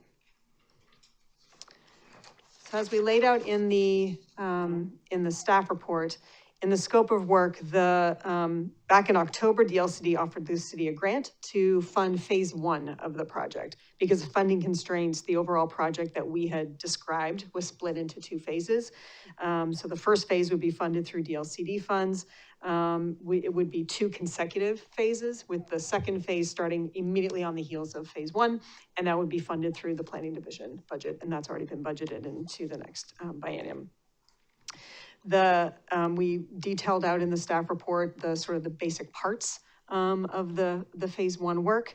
The code audit, which was identified in the scope of work, is underway. We received sort of initial draft of their code audit, and some initial comments included the lack of permitted commercial uses within our RHD zone. When we did our consolidation of our high density zones, we identified a couple of different allowed commercial uses, office and personal service uses, but the code audit revealed, and not surprisingly, that's it. That's not a lot of commercial opportunities in the RHD. So focusing on so that could be a possible recommendation that comes out of it, that we broaden those commercial uses that are allowed in the RHD zone. So focusing on the success of the RHD zone and expansions, if warranted, could allow for more housing density and some more commercial activities in those areas as well. So not trying to get ahead of ourselves on the recommendations, but that is something that could likely come out of that. The deliverable from phase 1 is going to be a final opportunities, barriers, and preliminary recommendations report. That preliminary report is likely to be prepared somewhere in the late fall, with the final report completed somewhere in the winter of 2026.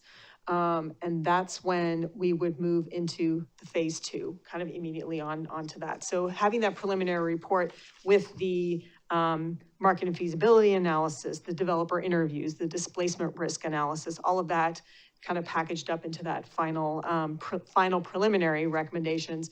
Then we would move into the phase 2 piece, which is the community engagement part, where we bring all of those recommendations to both Planning Commission and City Council, of course, as well as community meetings, to kind of get a sense of where everybody is sitting with whatever those recommendations, where those land. That final recommendations report would include any changes to both code and map amendments, if that's what came out of it. And then those code map materials and assistance through the amendment process are all part of that phase 2. So kind of the analysis piece is the phase 1, and then bringing that out to the public and to other folks, and sort of getting that through the adoption process is how we were splitting up the project to phase 2. I just want to jump back really quick. We did do on June 8th, We had a site visit with Eco Northwest, our selected consultant. And we did a site visit of all of the RHD zoning areas the surrounding neighborhoods, so that the project team would get a sense of kind of what's already built in our RHD zone, and what do those surrounding neighborhoods look like. We also did a windshield survey of both the King Road and the 32nd Ave corridors, sort of a precursor of things possibly to come. And the consultants are going to use those observations to finalize their feasibility study area. So I'd never heard the term windshield survey before, Yeah. but that means you drove them through in a car. We did. Okay. It's a planning term. Sophisticated. It was also pouring rain, so Oh, that okay. was, it was one of those days, but yeah, so that's how we landed on that. So phase 2, and then the next steps are to continue working through that code audit report. And then we actually have a meeting with the project team tomorrow to prepare that final feasibility study area, to move forward with that.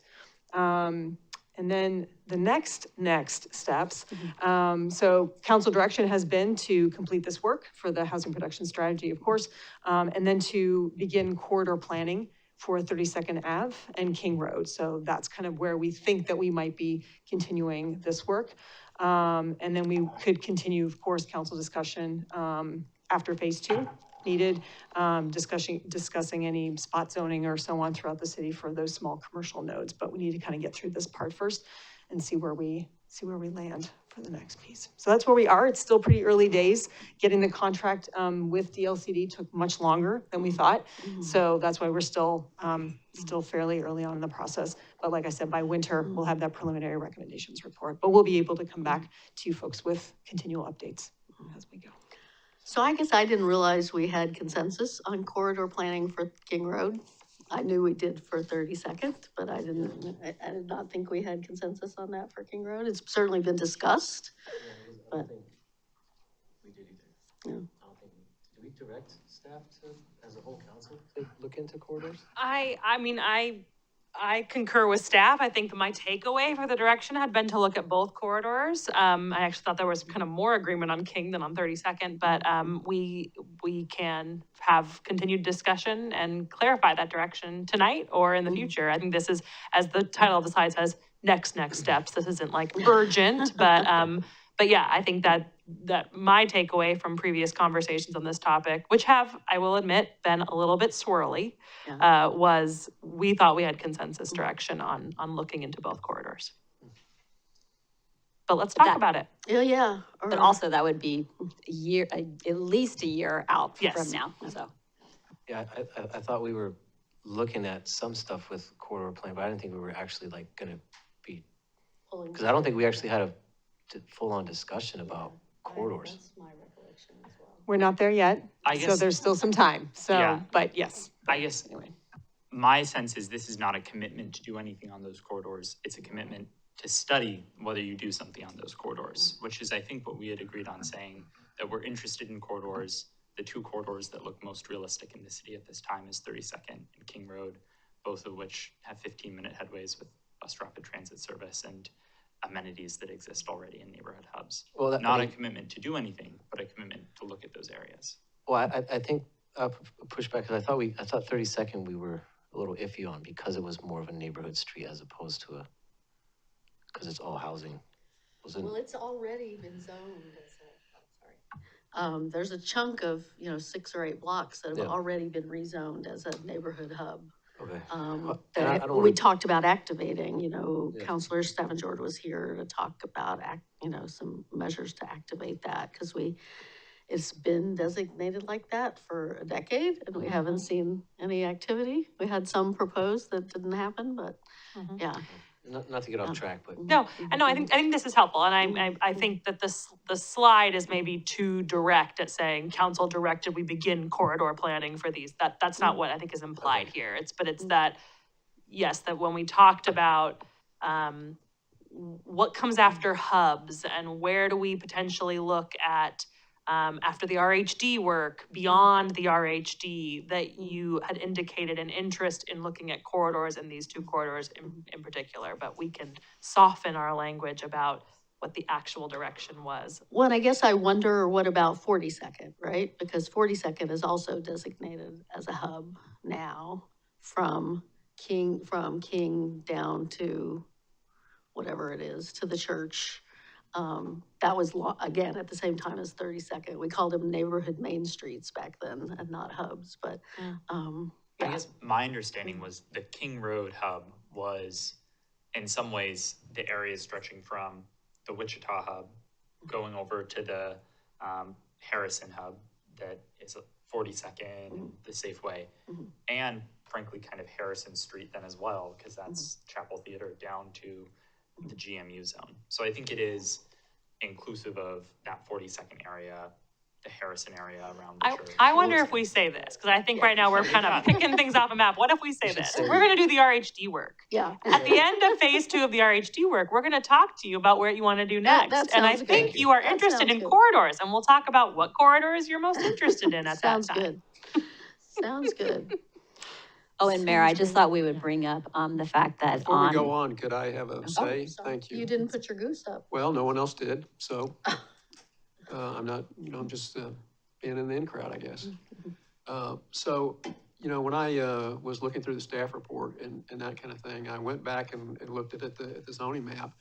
And I will agree, 32nd Avenue, is, I think it got rezoned around, comprehensive plan time, is that right? Or earlier? Before. earlier, Earlier, okay. yeah, it was like maybe 2015 or So, something like that. it to me, and if you just look at the RHD zoning along 32nd, it actually looks like a corridor, okay? And if you go down 32nd, it's kind of got some pockets for potential things to go on. There's some zombie buildings around there and some other things. And so, we've had some hits and misses there. But when I looked at King Road, yeah, it's a kind of a big place, but the zoning is just more like of a spot. It's more like a hub. It's not so much a corridor from the zoning perspective. Is that correct? The King Road corridor is sort of, it's bookended by commercial areas, right? So the Wichita Plaza here, the Yeah. Safeway Plaza here, and then it's a corridor by it being a linear route. It's built out, has the bus lanes, et cetera. But from a zoning perspective, the majority of it is RMD, in fact. Yeah, I would agree. actually. That was Yes. my point. Yes. Is the Wichita area zoned RHD? I don't think it is. No, Wichita Plaza is a CG zone, it's a general commercial zone. Yeah, that's what I thought. And Okay. part of it's in the county Yeah, also. the only so point I'm yes. making Yeah. is that 32nd looks more like a corridor and King Road looks less like a corridor to me. And so, yeah, let's study it. But, we've had these zoning changes for a long time and, no one's really taken us up on it. I don't know why that is. I'm sure market conditions are part of it and that kind of thing, availability of land. I don't know. So, yeah, it needs some analysis. Okay. If I could just add, I'll just share a little piece of exciting news. So the site across from Milwaukie Cafe that's been vacant the whole time that we had a proposal many years ago. Well, it's back. We have a pre-app meeting Oh, with wow. the same owner, except for this time it's a food cart pod that they're proposing. Oh, really? Did you say the same owner? Yes. Oh, my God. Well, you guys were on planning commission then, weren't you? Yeah, yeah. Okay, it looks like Emma has a goose. Are there other comments from council? I'm not seeing any. Is Counselor Stavanger still with us? Did she raise her hand? No? Okay. Because one thing that has come up in one-on-one discussion with me and a counselor is single stair reform. And I wanted to know if that counselor wanted to say anything about that tonight. That's true. I guess we had said something at our last meeting as well, in the last work session. I think that that's something that I've read a lot as about being a barrier to development, especially on small parcels, and would love for that to be something that we look at. But I think that's inclusive in the developer interviews and the marketing feasibility analysis, looking at whether or not dual loaded corridors are something that's prohibitive. So is this like the discussion part? Is I it? think Any so. questions or any? No, yeah. no questions, but more Okay. comments. So, so I have more of a concern with the RHD, and I don't mind looking into it, but my approach, I would rather us look into something that's more targeted for RHD, because I feel like we're giving a lot away to enrich developers who are already rich, right? And we keep giving stuff away to these market rate developers. And it's not doing anything, as I kind of was on the soapbox a couple weeks ago, hasn't changed anything, right?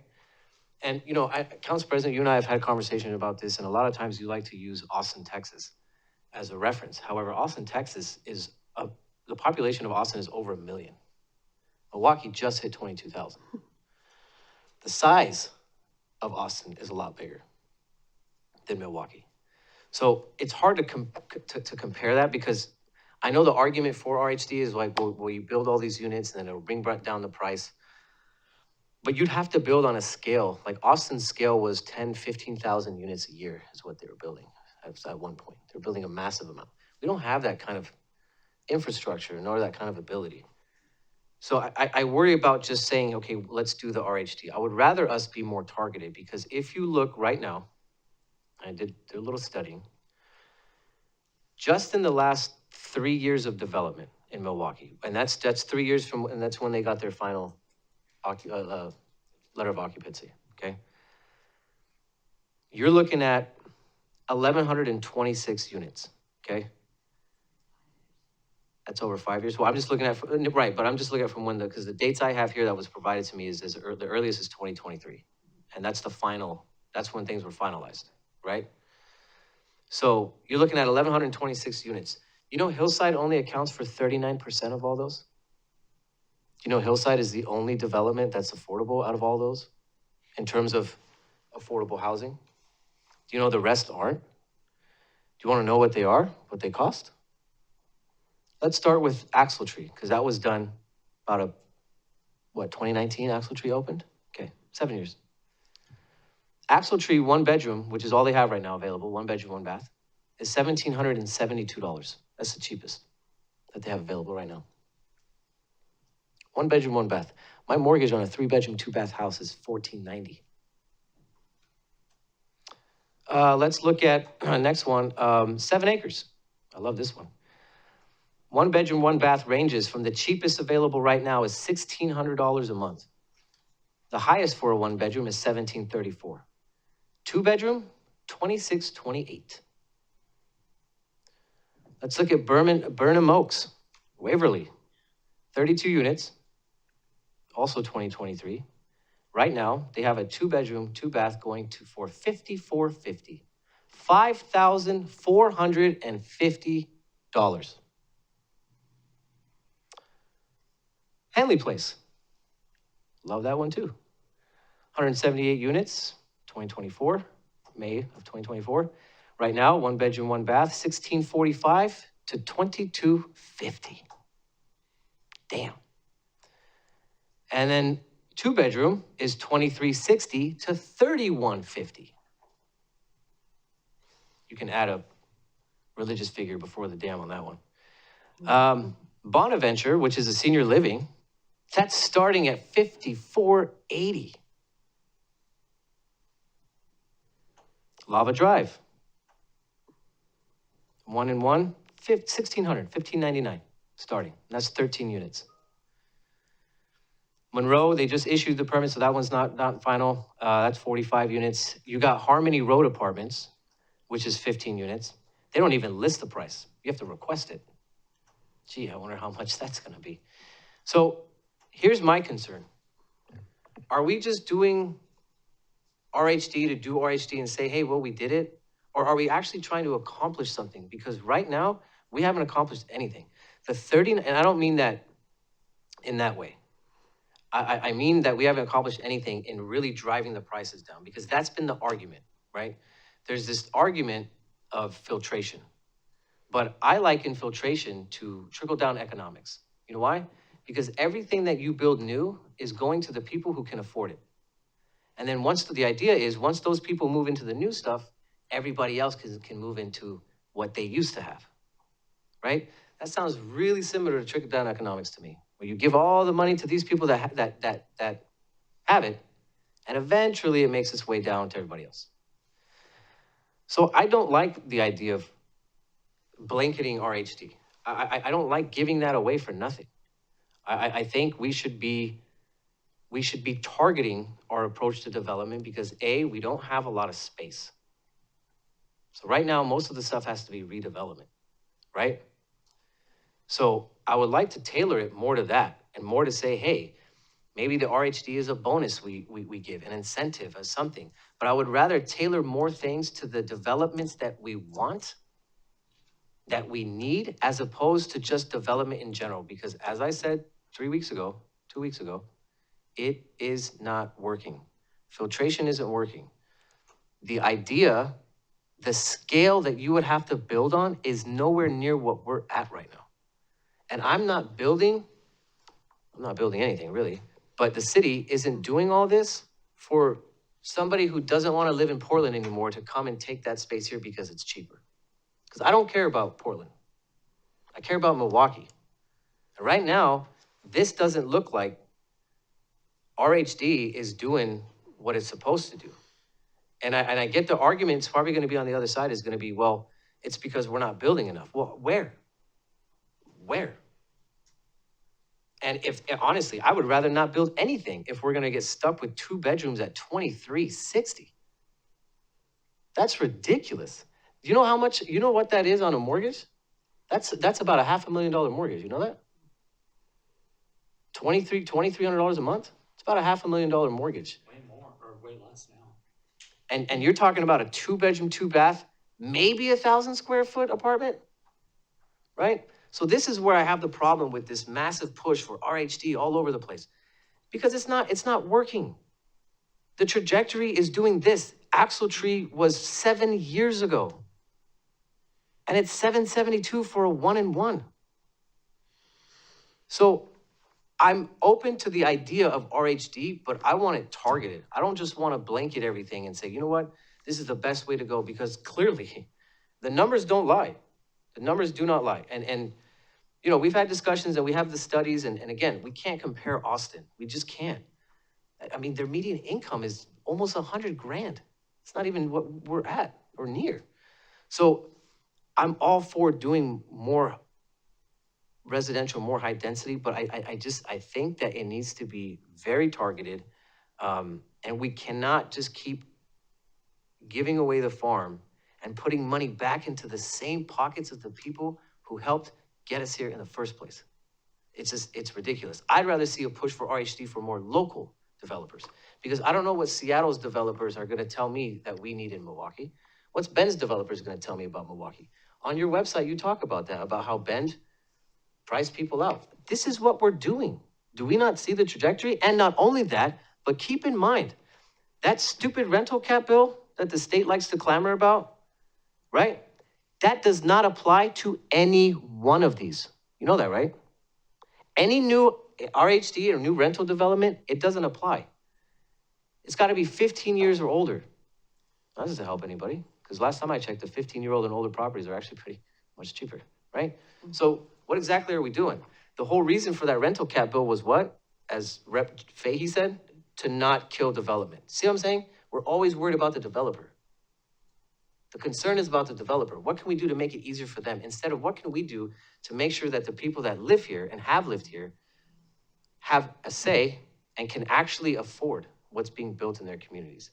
Because a lot of these things are built because Portland went through some ish, right? Everybody was leaving. Everybody left that place, dude. Nobody wanted to live in Portland. It was a wreck. All this is being built so everybody that works there or used to live there have a place to move to just outside of Portland, but close enough to the big city. That's not what I'm interested in. I'm interested in the people who work here and who live here that can't afford to live here, to be able to build for those people so they can stay here and create some generational wealth. And I don't want to take away the ability to build the homes that we need that actually give people that opportunity. I don't want people in perpetual rent. It does nothing for them. Nothing. All that money gets thrown away. All of it. So I'm not against this, but damn, this should be the other way around. 39% of units should be market rate, right? And 61% should be affordable. That's how it should be. Because there's a hell of a lot more people that need affordable housing than need market rate. That's just the facts. So unless we're gonna tailor this to actually address the issue as opposed to the relative cost of living, because nobody cares about relativity, everybody cares about reality, then I'm open to that. But if we're just gonna say, well, we need this because we need them to just build, no, we don't need them to just build because they're doing it now and they're failing us. And now I'm off my soapbox. Thank you. So that prompts me to ask, that conversation about incentives and about how permissive we get versus creating incentives for ownership, for, keeping price points at affordable rates, et cetera. That's all stuff for phase 2 after the report is done, or that stuff a conversation that needs to happen for the report and the scoping that Eco Northwest is doing? Well, I think, remember, this is one piece of the housing production strategy, right? We have a lot of other strategies in the housing production strategy that we're required to, look into. So we've got developing a land banking strategy. That's something that you all have been talking about, and that's one of the most. We adopted that already. Yeah, I know, but Okay. it's already done. But that Yeah. was one of the strategies that's to be done, right? Yeah, And so yeah. the idea is that if we have the land, we own the land, then we can have partnerships that we can make sure that we're getting affordable housing, right? So that is one strategy in the HPS. We also have, part of this is it's called MUPTI. It's the multi-unit limited tax exemption program. That's something that we are gonna study as part of RHD to see if we can do more to encourage affordable housing and more mixed housing units. And so that is something that we are actually studying in this phase of it. We already did the evaluate incentives for affordable housing. We put that update in our code. We did that. And there's a couple more things. We've got the revolving loan fund for homeownership assistance and develop housing options and services to prevent homelessness. So we have a whole menu of things that we're looking into. This is just one of the things. And the biggest challenge with RHD is that it's completely built out. It's existed for a very long time. And we have been, there's only, I think it's 6 dwelling units per acre. That's what it's built out at now. And our zoning code has allowed for 25 units per acre for years, but we are not seeing anything come in. And what we do need to do is build more housing, period, across the entire region, across the country. So we're looking for ways to develop partnerships and have more affordable housing opportunities, but we just do need more, we need more units, period, across, and that's what brings down prices overall to your trickle down. So there's a little bit of that economics in play as well. So I think that I agree that we're not gonna always be able to get affordable housing on every single piece of property because we don't have the tools available to us to require people to build affordable housing. But we can develop partnerships and we can do land banking and we have those other opportunities. But this is just one tool in our toolbox to ensure that we're getting more housing overall built. And we're required to do this through the state and everyone because the state and I think the city of Milwaukie is really committed to having more housing opportunities across the board. And I completely understand that, but there's a value component to this too, isn't there? Wouldn't you say?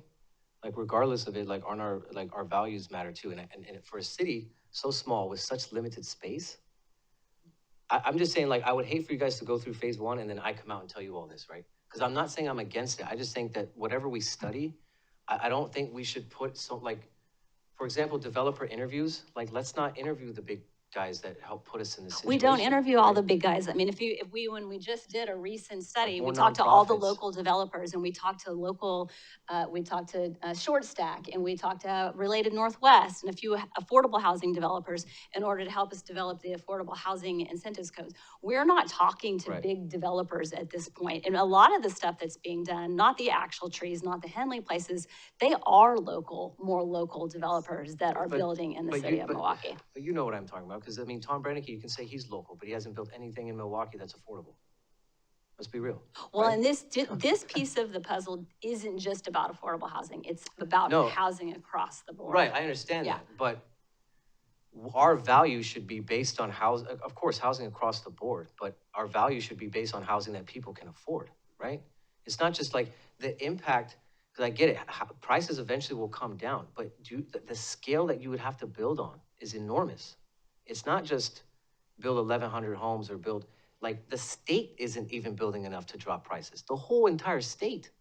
We're building like what, 10 to 15,000 a year as a state? Well, that's part of the reason we have to all have now housing production strategies in order to start addressing this actual issue. Because for years, we had housing capacity analysis, and it said, hey, we have all this zone capacity, but there was no incentive to get anything built. No, there were no tools in place. And so I think, in credit to the state, they are saying now you had these housing capacity analysis. Now you actually have to figure out how you're gonna produce that housing that you say that you have the capacity in your And I would also, jurisdictions. I hear a lot of what you're saying, counselor, and agree that it's something that makes sense in an economics paper doesn't always make sense when it's happened in reality. And yes, supply and demand are real things, and constrained supply is going to lead to higher prices, and increasing supply should, in theory, bring down prices, and we're not seeing that happen. You're absolutely right.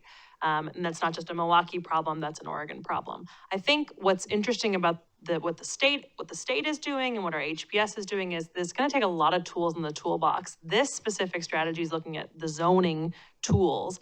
But I think what I also hear you both saying is zoning might be one way to make things easier, but it might not change the cost of capital and the cost of building, which then also has an implication on the cost of rents and the cost of home prices.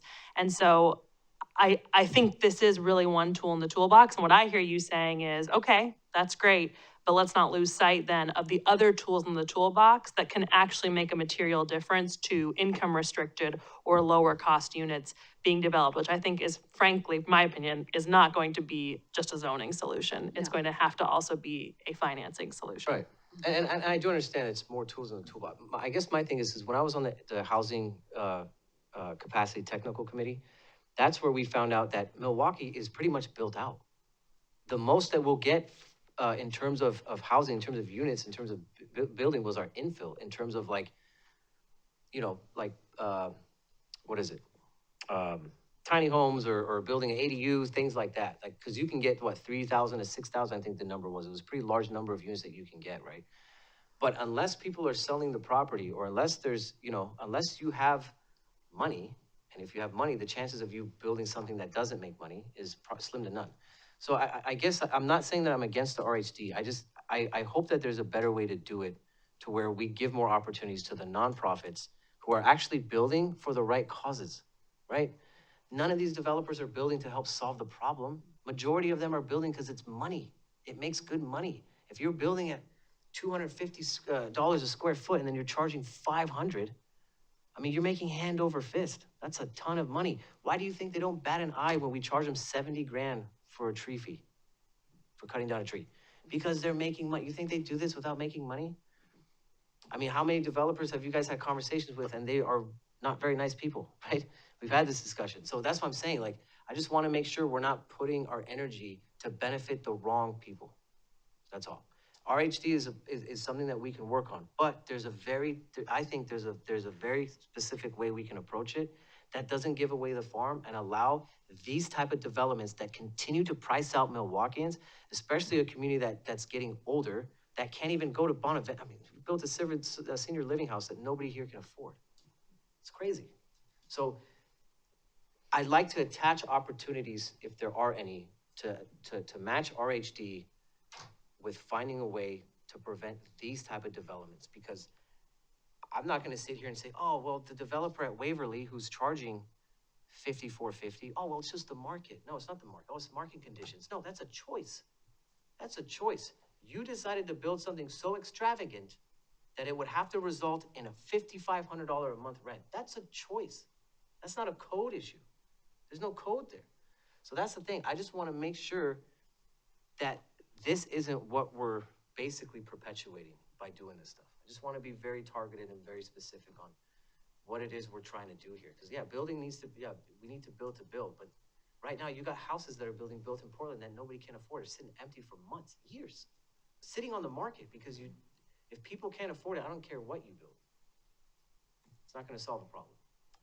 That's all I'm saying. I just hope we take this approach and we're more targeted. I'm just tired of seeing these developers walk away with causing the cost of living in a community to increase, and they walk away laughing to the bank, because that's all they care about. Council President? Yeah, I think you're right. This cannot be the only work that we do. And I think completing the entire housing production strategy is going to be really important. And then looking beyond that to figure out what else we can do. Since we adopted affordability as a goal, we as a council have only really added 22 units of affordable housing into the pipeline that wasn't there before. And I think there's a lot of work that we can do. If we want to change the percentage of like what's built affordable here versus market rate, I think the city is going to have to find ways that we can step up to really encourage, hopefully through our land banking strategy and hopefully being more active in this space ourselves. Like, what does it look like for us to be in the market of producing more affordable housing? Because I just don't see, I think you're right, we cannot leave it to the market alone to do this.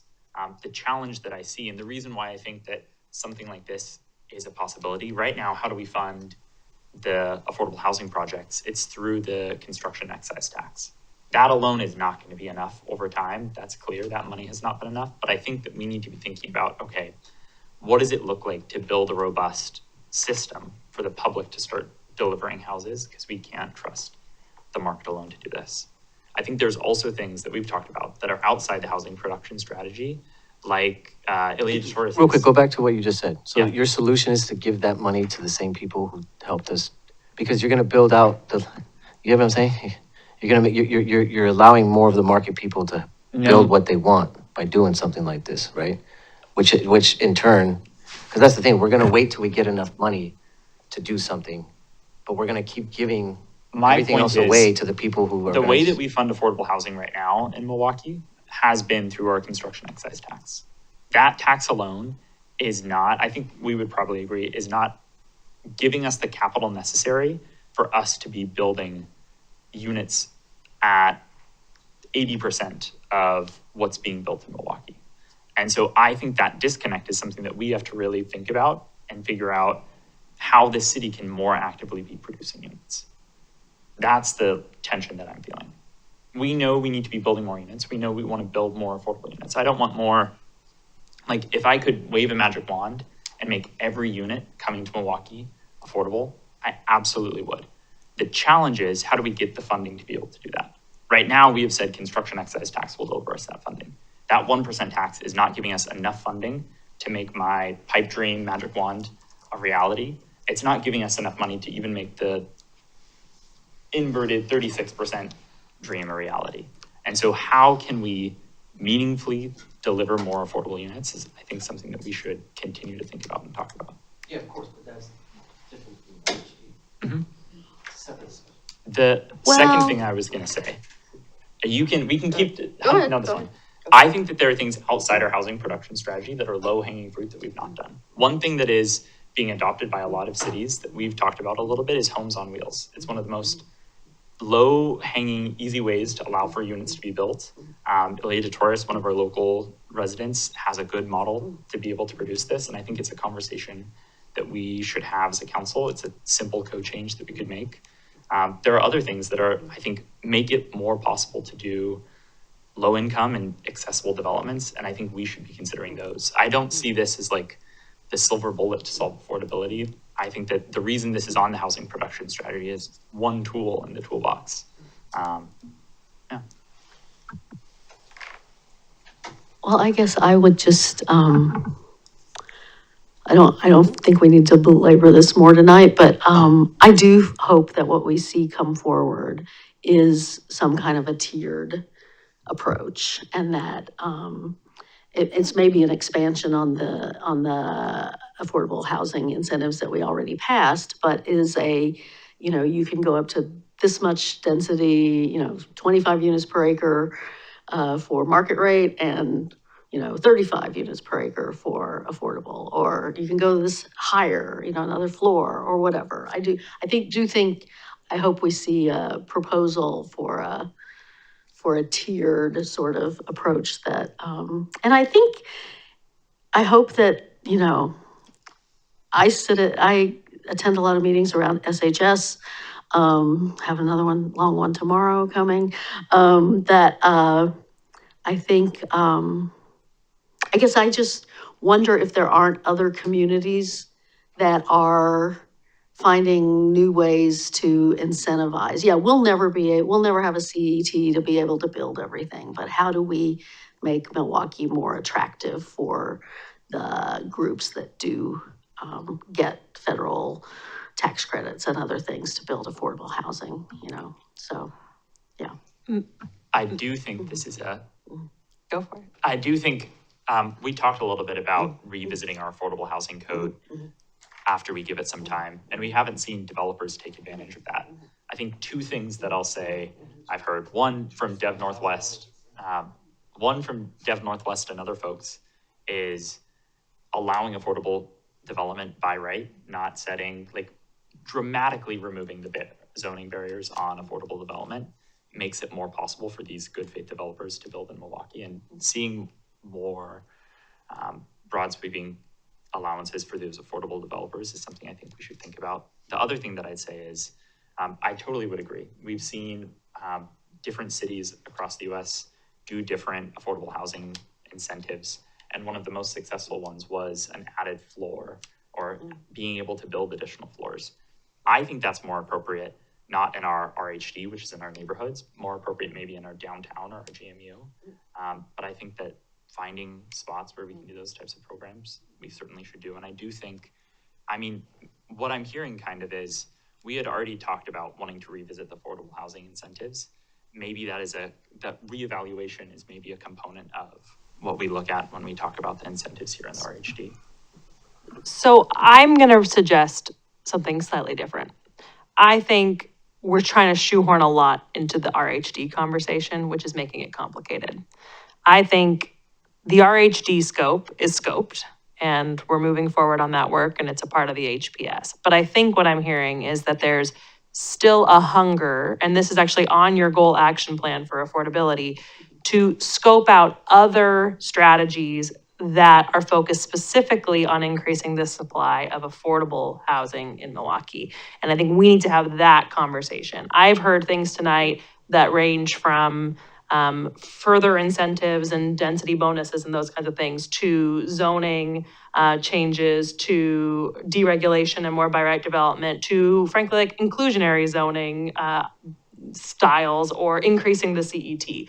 All of that's great, and I think we can talk about that. I don't think it's very productive to talk about that within the RHD umbrella solely.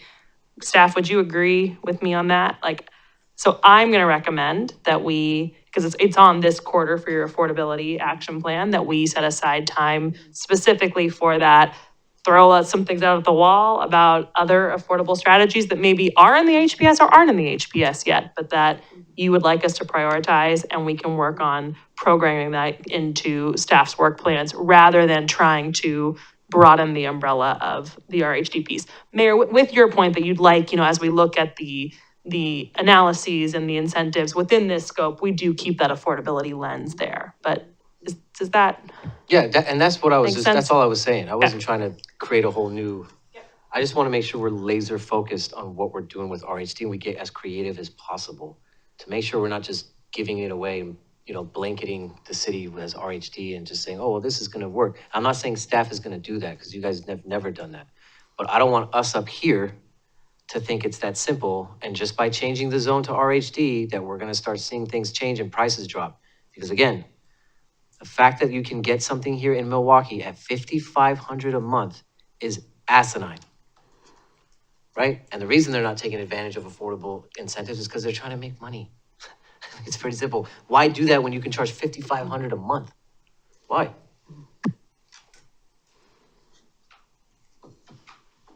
Okay, I think that might be the last word. We will look forward to, so you won't be back to us till the first of the year, or will you be back this fall for some stuff? We'll be here with periodic updates. Okay. So as we get to some kind of something to present. Okay. Yeah, yes. Okay. Okay, Yeah. thank you all. Thank Thank you. you. Thank you, Sam. I appreciate you guys. All right, poor Katie.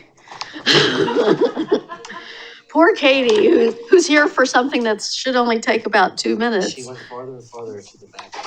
Started up here, and then she slowly was like,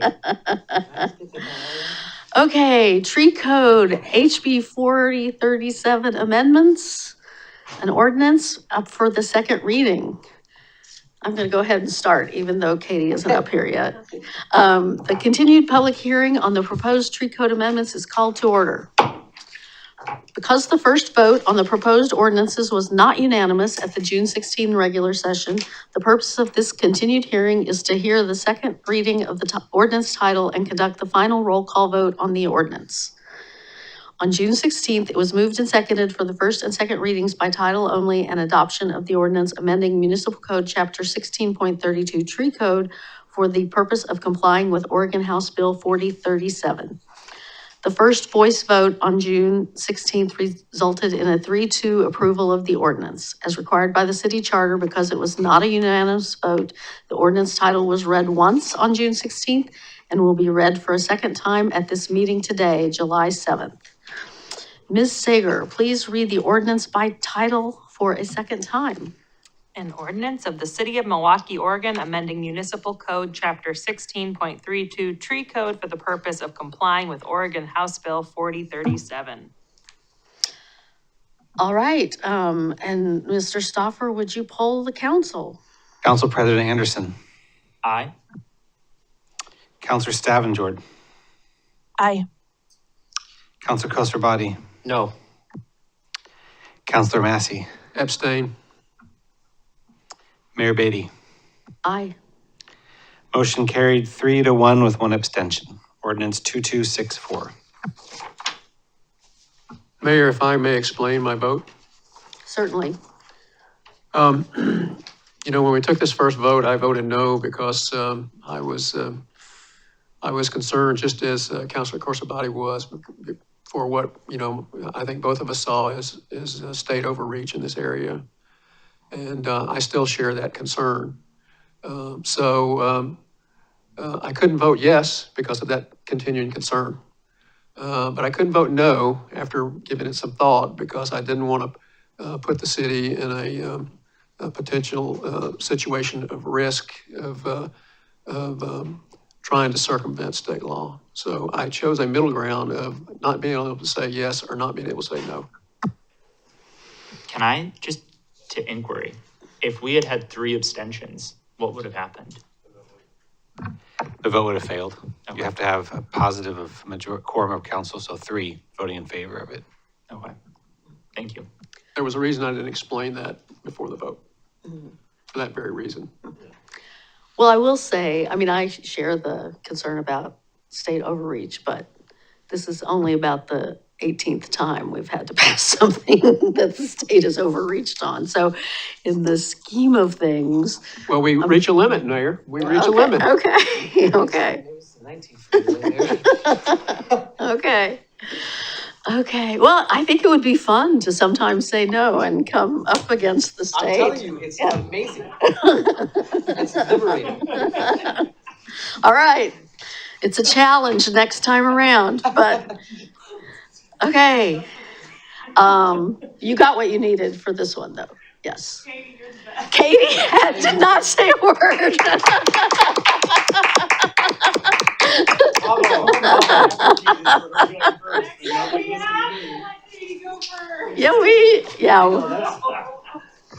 Oh, Poor thing, dude. okay. Did you tell that to? So we can scold him. I'm not gonna. Do it in exec session. I have to work with these All right, Mr. Stoffer has an update for us on the Clackamas Cities Association dinner. Yes, very, very quick reminder, council, the city of Milwaukie is hosting the Clackamas Cities Dinner in October, the 4th week of October, which is a week before the primary, the midterm election in the first week of November. Real quick update, last time we checked with council, there was interest in holding our event this year at Freem. And we have secured the upper room at Freem for our event on the 4th Thursday of October. So that's done. That comes with built-in catering then, so that'll be easy. We have not looked at menu options yet. They do it on every few months they update the menu. So later this summer, or in September, maybe we'll visit with them on that. So 2 parts of the pillar are done. The other part is the presentation, and there was council discussion or consensus to talk about, ask our behavioral health staff, library staff, and Love One to present, and all of those folks have confirmed that would be available. Just also being in historic City Hall would be an opportunity potentially for Joseph to speak to the redevelopment of that building as well, since they'll be there. And that project featured in our last CCA dinner when we were in this room talking about that. So all those things are confirmed. Pretty straightforward report. Just want to make sure council knew we were on track for that. So I have one other point, but happy to take any questions about our hosting in October. We might even be celebrating the building being on the National Register by October. I don't know if it'll happen that fast, but soon, yeah. Any questions for Scott? No? Okay. My other pitch on CCA is that we have seen several of our sister cities in the county cancel their events in the last few months because of low turnout. And I know there are different feelings and opinions about elected officials getting together and doing things like this, but I would just encourage council as they're interacting with their fellow councilors to make the elevator speech pitch as to why their colleagues should come visit other cities, and ours in Milwaukie in October, of course. But and it's the next one, right? We are the next one. Yeah. It's off for the summer and early fall, and then it's the only one for the rest of the year because then and we don't do it during the holiday season. So just a pitch, if you're out and about, kind of make a pitch. That we do have a full slate of CCA cities signed up for next year, except for January and February, which it's kind of hard to do that in the months with the weather. But anyway, CCA could use a little bit of a renewed energy, and it's often fallen to Milwaukie in the last 10 years to do that. So if you see your colleagues, encourage them to attend. But otherwise, thank you. Thank you.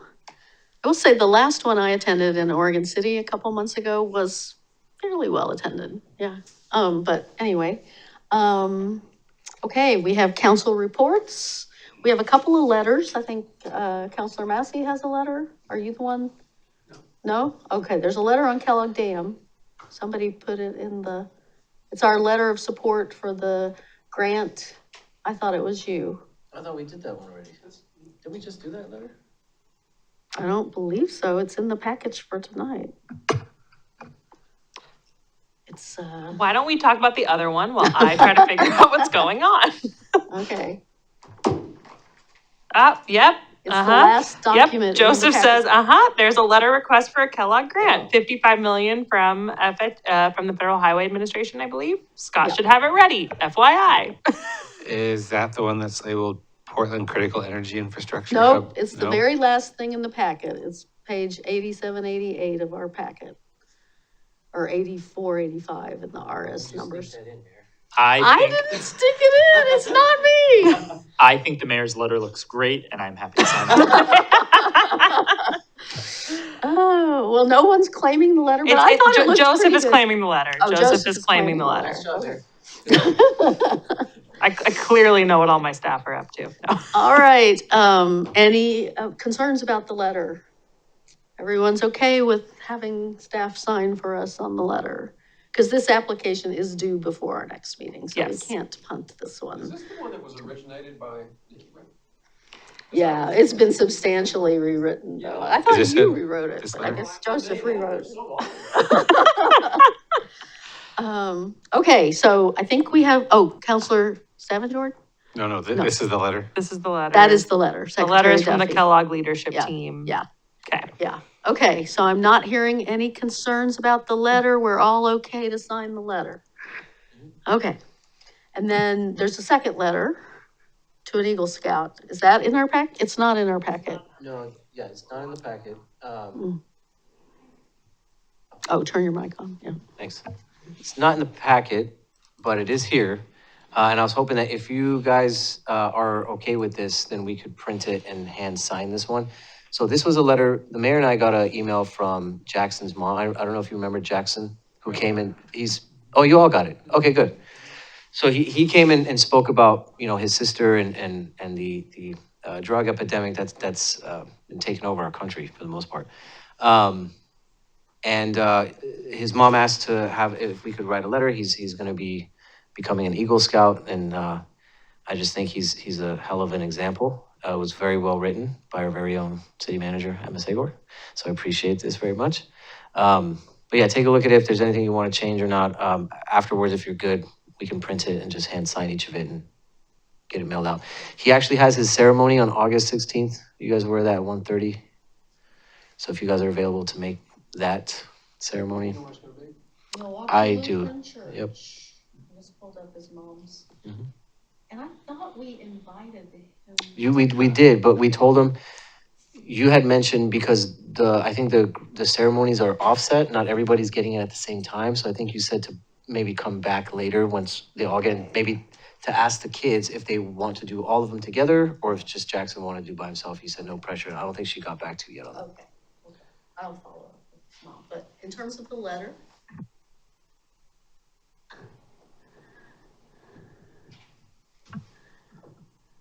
I think the letter looks great. Will you remind me or tell me what date and what time it's happening again so I can add it to the calendar? August 16th. Sunday, August 16th, 1:30, Milwaukie Lutheran, that's on Lake Road. Okay, looks great to me. I'm good. Yep, okay. So, yeah, he'd like us to print it out and try to sign it, and we have an executive session still, so we'll have time to pass it around and sign it. Okay, other council reports? So you wanted it formatted and ready to sign tonight? You don't just use the digital signatures? I wanted a hand signature just because I feel like it's going to mean more to the young man when he receives it, because he doesn't know it's coming. So. Yeah, there was a PAR meeting, but Adam pretty much covered it. It was all focused on Metro Choice. Okay, and I had put a couple documents in the record. I don't particularly need to say anything about them. One was the critical energy hub stuff in Portland. Portland's doing some things I think are very common sense in terms of seismic safety and reducing the size of giant oil tanks that are sitting on the banks of the Willamette. Whoever decided that was a good idea 50 years ago should have their head examined, but Yeah, have them on a waterway. they're getting some pushback from the fossil fuel industry, and they just wanted to share with us because they knew we were hearing from some of them. So that's really just purely informational. Nobody's asking us to necessarily take any position on that. The other thing I had in there was notes from,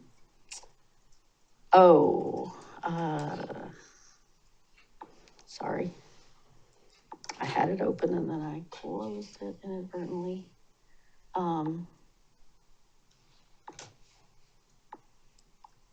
Notes from the Clackamas County Mayors and Chairs meeting, which was, the day before the infamous NCPRD board meeting. Anyway, if nobody had any questions about that, I don't need to belabor that. Tomorrow I have a SHS meeting followed by a DAC meeting. Those have been back to back for 3 months now, so it's been interesting on Wednesday. Anyway, anyone else? Can I just share a couple good news stories out of the MPD? Our hearts go out to Counselor Stavanger and her family in B-side and another local business that were broken into a couple weeks ago. We've really stepped up downtown patrols, and I'm happy to share that there was an arrest made of some prospective burglars last weekend by MPD during one of those diligent overnight stakeouts. So that's great, and I'm so impressed and proud of the community of how they really rallied around our businesses and supported them, and we're thinking of you, Rebecca, as you guys get back up on your feet. Canine Flora also struck again late last week. Detective Meyer and Flora were about to head home at the end of the day and got a call from Canby, asked to come down and support. And Flora found a cell phone that was critical evidence in a disturbing case, but and helped bring Flora justice. So just a lot of great stuff happening out at MPD. Oh, great. That's good to hear. I do have this should take about 5 minutes, maybe a little bit longer, but it is very important. This was an event that Jenny and I actually went to. First of all, there's 2 events. I think last week, was it last week or the week before? The 25th of June. It was with Loved One and the county's social services division. We did a laundry event out in where was it? Sandy, that's right, we did it in Sandy. I was trying to think exactly where it was. Yes, so we did it in Sandy, there was a laundry event, they were providing laundry meals and everything for people, and then we went around, some of us from CAB volunteered for that event, and we went with some county personnel to ask, what are some barriers, what are some of the needs, and it was incredible to talk to them, and we got a lot of good information. After that, though, we also had a forum.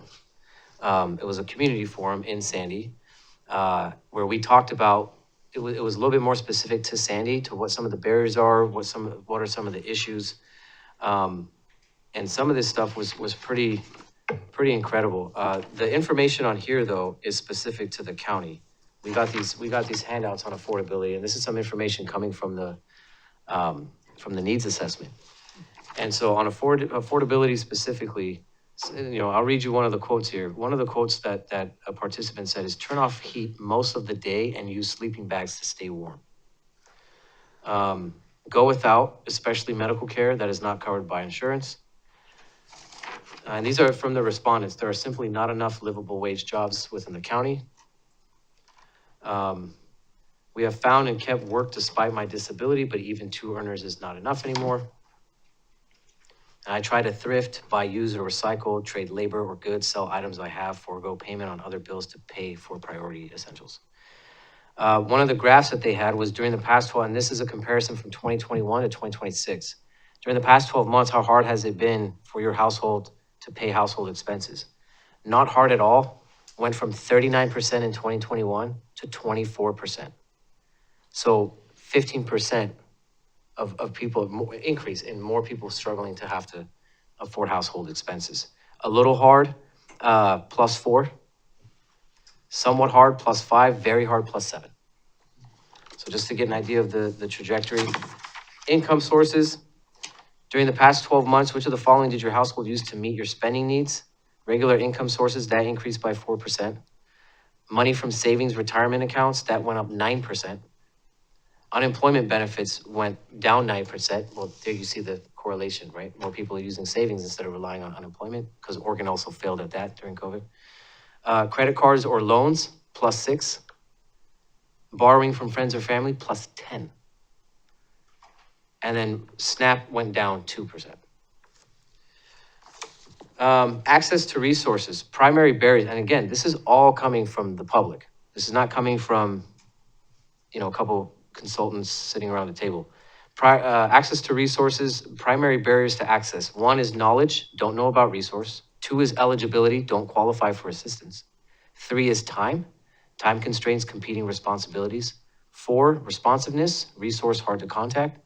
5, availability, resource limitations. And 6, transportation, can't get to resource. So I just made notes that said make at least a few of these more accessible, remove these or lower, how to address each one. I just put little notes for us to think about. This is something they heard over and over in housing: rising housing costs and persistent refusal from my employer to pay a living wage, being paid just enough to not qualify for assistance, but not enough to afford basic needs. In housing, 58% struggle at least sometimes to pay their rent or mortgage. 19% believe it is somewhat to very likely they will have to leave their current home within the next year due to eviction or foreclosure. 64% struggle at least sometimes to pay utility bills. Food security. How to address these is another good question. You got 17% sometimes or often don't have enough to eat. That's up from 10% in 2021. 45% used a food pantry or food bank in the last 12 months, up from 37% in 2021. 35% reported needing help with food, but not getting it in the last 12 months. 50% list food assistance as a medium to high need in the future. Food pantries run out of food in our area in 15 minutes. Have to drive over 10 to 15 miles to get one that doesn't run out. Transportation, this one's for you. 38% report lack of transportation stops them from doing daily activities. 59% struggle to afford car ownership, cost of gas, repairs, maintenance, insurance, registration. Actually, at the laundry event, that was a big, car repairs was a huge one. 52% use public transportation at least sometimes. Main barriers to using public transit include safety concerns, which is legitimate, limited service, they just cut some, and longer travel times, which is true. Health and well-being, you'll get a kick out of this one. Top 3 healthcare needs, primary healthcare, 78%. Dental care, 72%. Mental health, behavioral healthcare, 41%. Top 5 barriers to health and well-being, cost of care, difficulty finding providers, transportation to and from appointments, long wait times for appointments, cost and loss of insurance. And every single one of these, I wrote a note how to address these. Because I think this, if there's a way to do something with this stuff, this can go a long way in affordability. Top 10 future needs, this last one. Number 1 is dental services, 66% said they need dental services. Number 2 is food assistance at 50%. Number 3 is health insurance assistance at 49%. Number 4 is asset building / financial education at 48%. 5 is utility assistance at 45%, which is, I know we're working on that. 6 is mental health care, 44% of people need that. 7 is housing assistance, 41%. 8 is physical health services, 38%. 9 is job training, employment services at 33%. And 10 is education assistance. The craziest thing is that of the 10 future needs, none of it has changed from our 10 past needs. It's not changed from what? From what our 10 past needs used to be. You go 20 years in the past, I guarantee you this list is pretty darn similar, right? So, yeah, this is just kind of what we're looking at from the county. And that was the last statistic. So in the forum, we asked about questions. So what stands out to you about the survey results? What's missing? A lot of people said the transportation need, increase in income, a usage of savings, underlying circumstances, pre-existing conditions, demographics, peer support services. This is what's missing. Underlying circumstances, demographics, peer support services, special community needs or specific community needs. Question 2 is, what do you think are the main reasons people are struggling financially in your community? What we were talking about in our group, which Jenny was our note taker, lack of basic infrastructure. There was a big thing for a lack of just basic infrastructure. Social Security increases lacking, cost increase for medicine is a big one, time and health outcomes, and lack of good high-paying jobs. So, I mean, there's a theme, right? And we all know this stuff. What kinds of programs, services, actions do you think will best support people struggling financially in your community? Universal basic income, work with city to understand need and implement policy, increase qualification opportunity for existing programs, infrastructure investment, microtransit, grant funding for keeping rents at 30% of monthly income. Just stuff that we were tossing around at the table. And that's the last one. I don't know how I read any of this because my chicken scratch, but I bring this up and I know I talk about this stuff repeatedly. I'm not trying to be a broken record. And I know we all care about this stuff. It's just, I constantly think about it, consistently. And I know we're doing a hell of a job, but really, this kind of speaks to the last, 4 years of county leadership, kind of. Because everything got worse. Obviously, it's not just county. It goes all the way up. But this says a lot. This says a lot. So we got another community forum happening in Molalla, right? We're trying to nail down the location. We'd like to do one here. Community forum. We just need to lock down a spot, whether that's City Hall, the library, but we'd like to hold a community forum. The county would like to hold one here, hold up social services and CAP. So, yeah, and that is it. Would it make sense to hold it like somewhere like Wichita Center where they might If be they- able yeah, to if they tap could. into some Sure. of the people who are, that might If be. they could, the Wichita bar would be cool too. That's a cool spot. But yeah, I didn't know you hang out well, in no, bars. they got all kinds of billiards and games and it's fantastic. But anyways, Okay. yeah, Wichita Center, I think somewhere where we can get enough people. It was a nice coffee shop up in, I can't remember the name of it, but anyways, Sandy? she was in Sandy. Ant Farm, that's what it was. It was Oh, And Ant Farm. she, Yeah. they were fantastic. Yeah. So, Yeah. yeah, that's it. Well, and we can't, obviously what we can address is limited, but I do feel like, back in when we did the 2016 housing needs analysis and stuff, we did create a website with like a lot of housing info on it, sort of a housing navigator kind of a website. And I feel like some of the stuff, I mean, you called out that somebody said, lack of information, not knowing about the programs. Is there something we can be doing through our website, through the pilot, through whatever, to like try and connect people with more of the info? And not that necessarily we're the hosting website, there are probably some other ones out there, but can we help be an information clearinghouse to get more information to people? And I would love to take some of this and kind of compress it, and then with our affordability goals, see where we could potentially remove some of these barriers. Let's talk. Yeah. Awesome. Okay. If no other council reports, I'll read the little script here. After the regular session, council will meet in executive session pursuant to Oregon Revised Statutes 192.66F to consider information or records that are exempt by law from public disclosure. And with that, I will entertain a motion. Move to adjourn. I'll second. It's been moved and seconded to adjourn the regular session. All those in favor say aye. Aye. Opposed, say no. None heard. We are adjourned.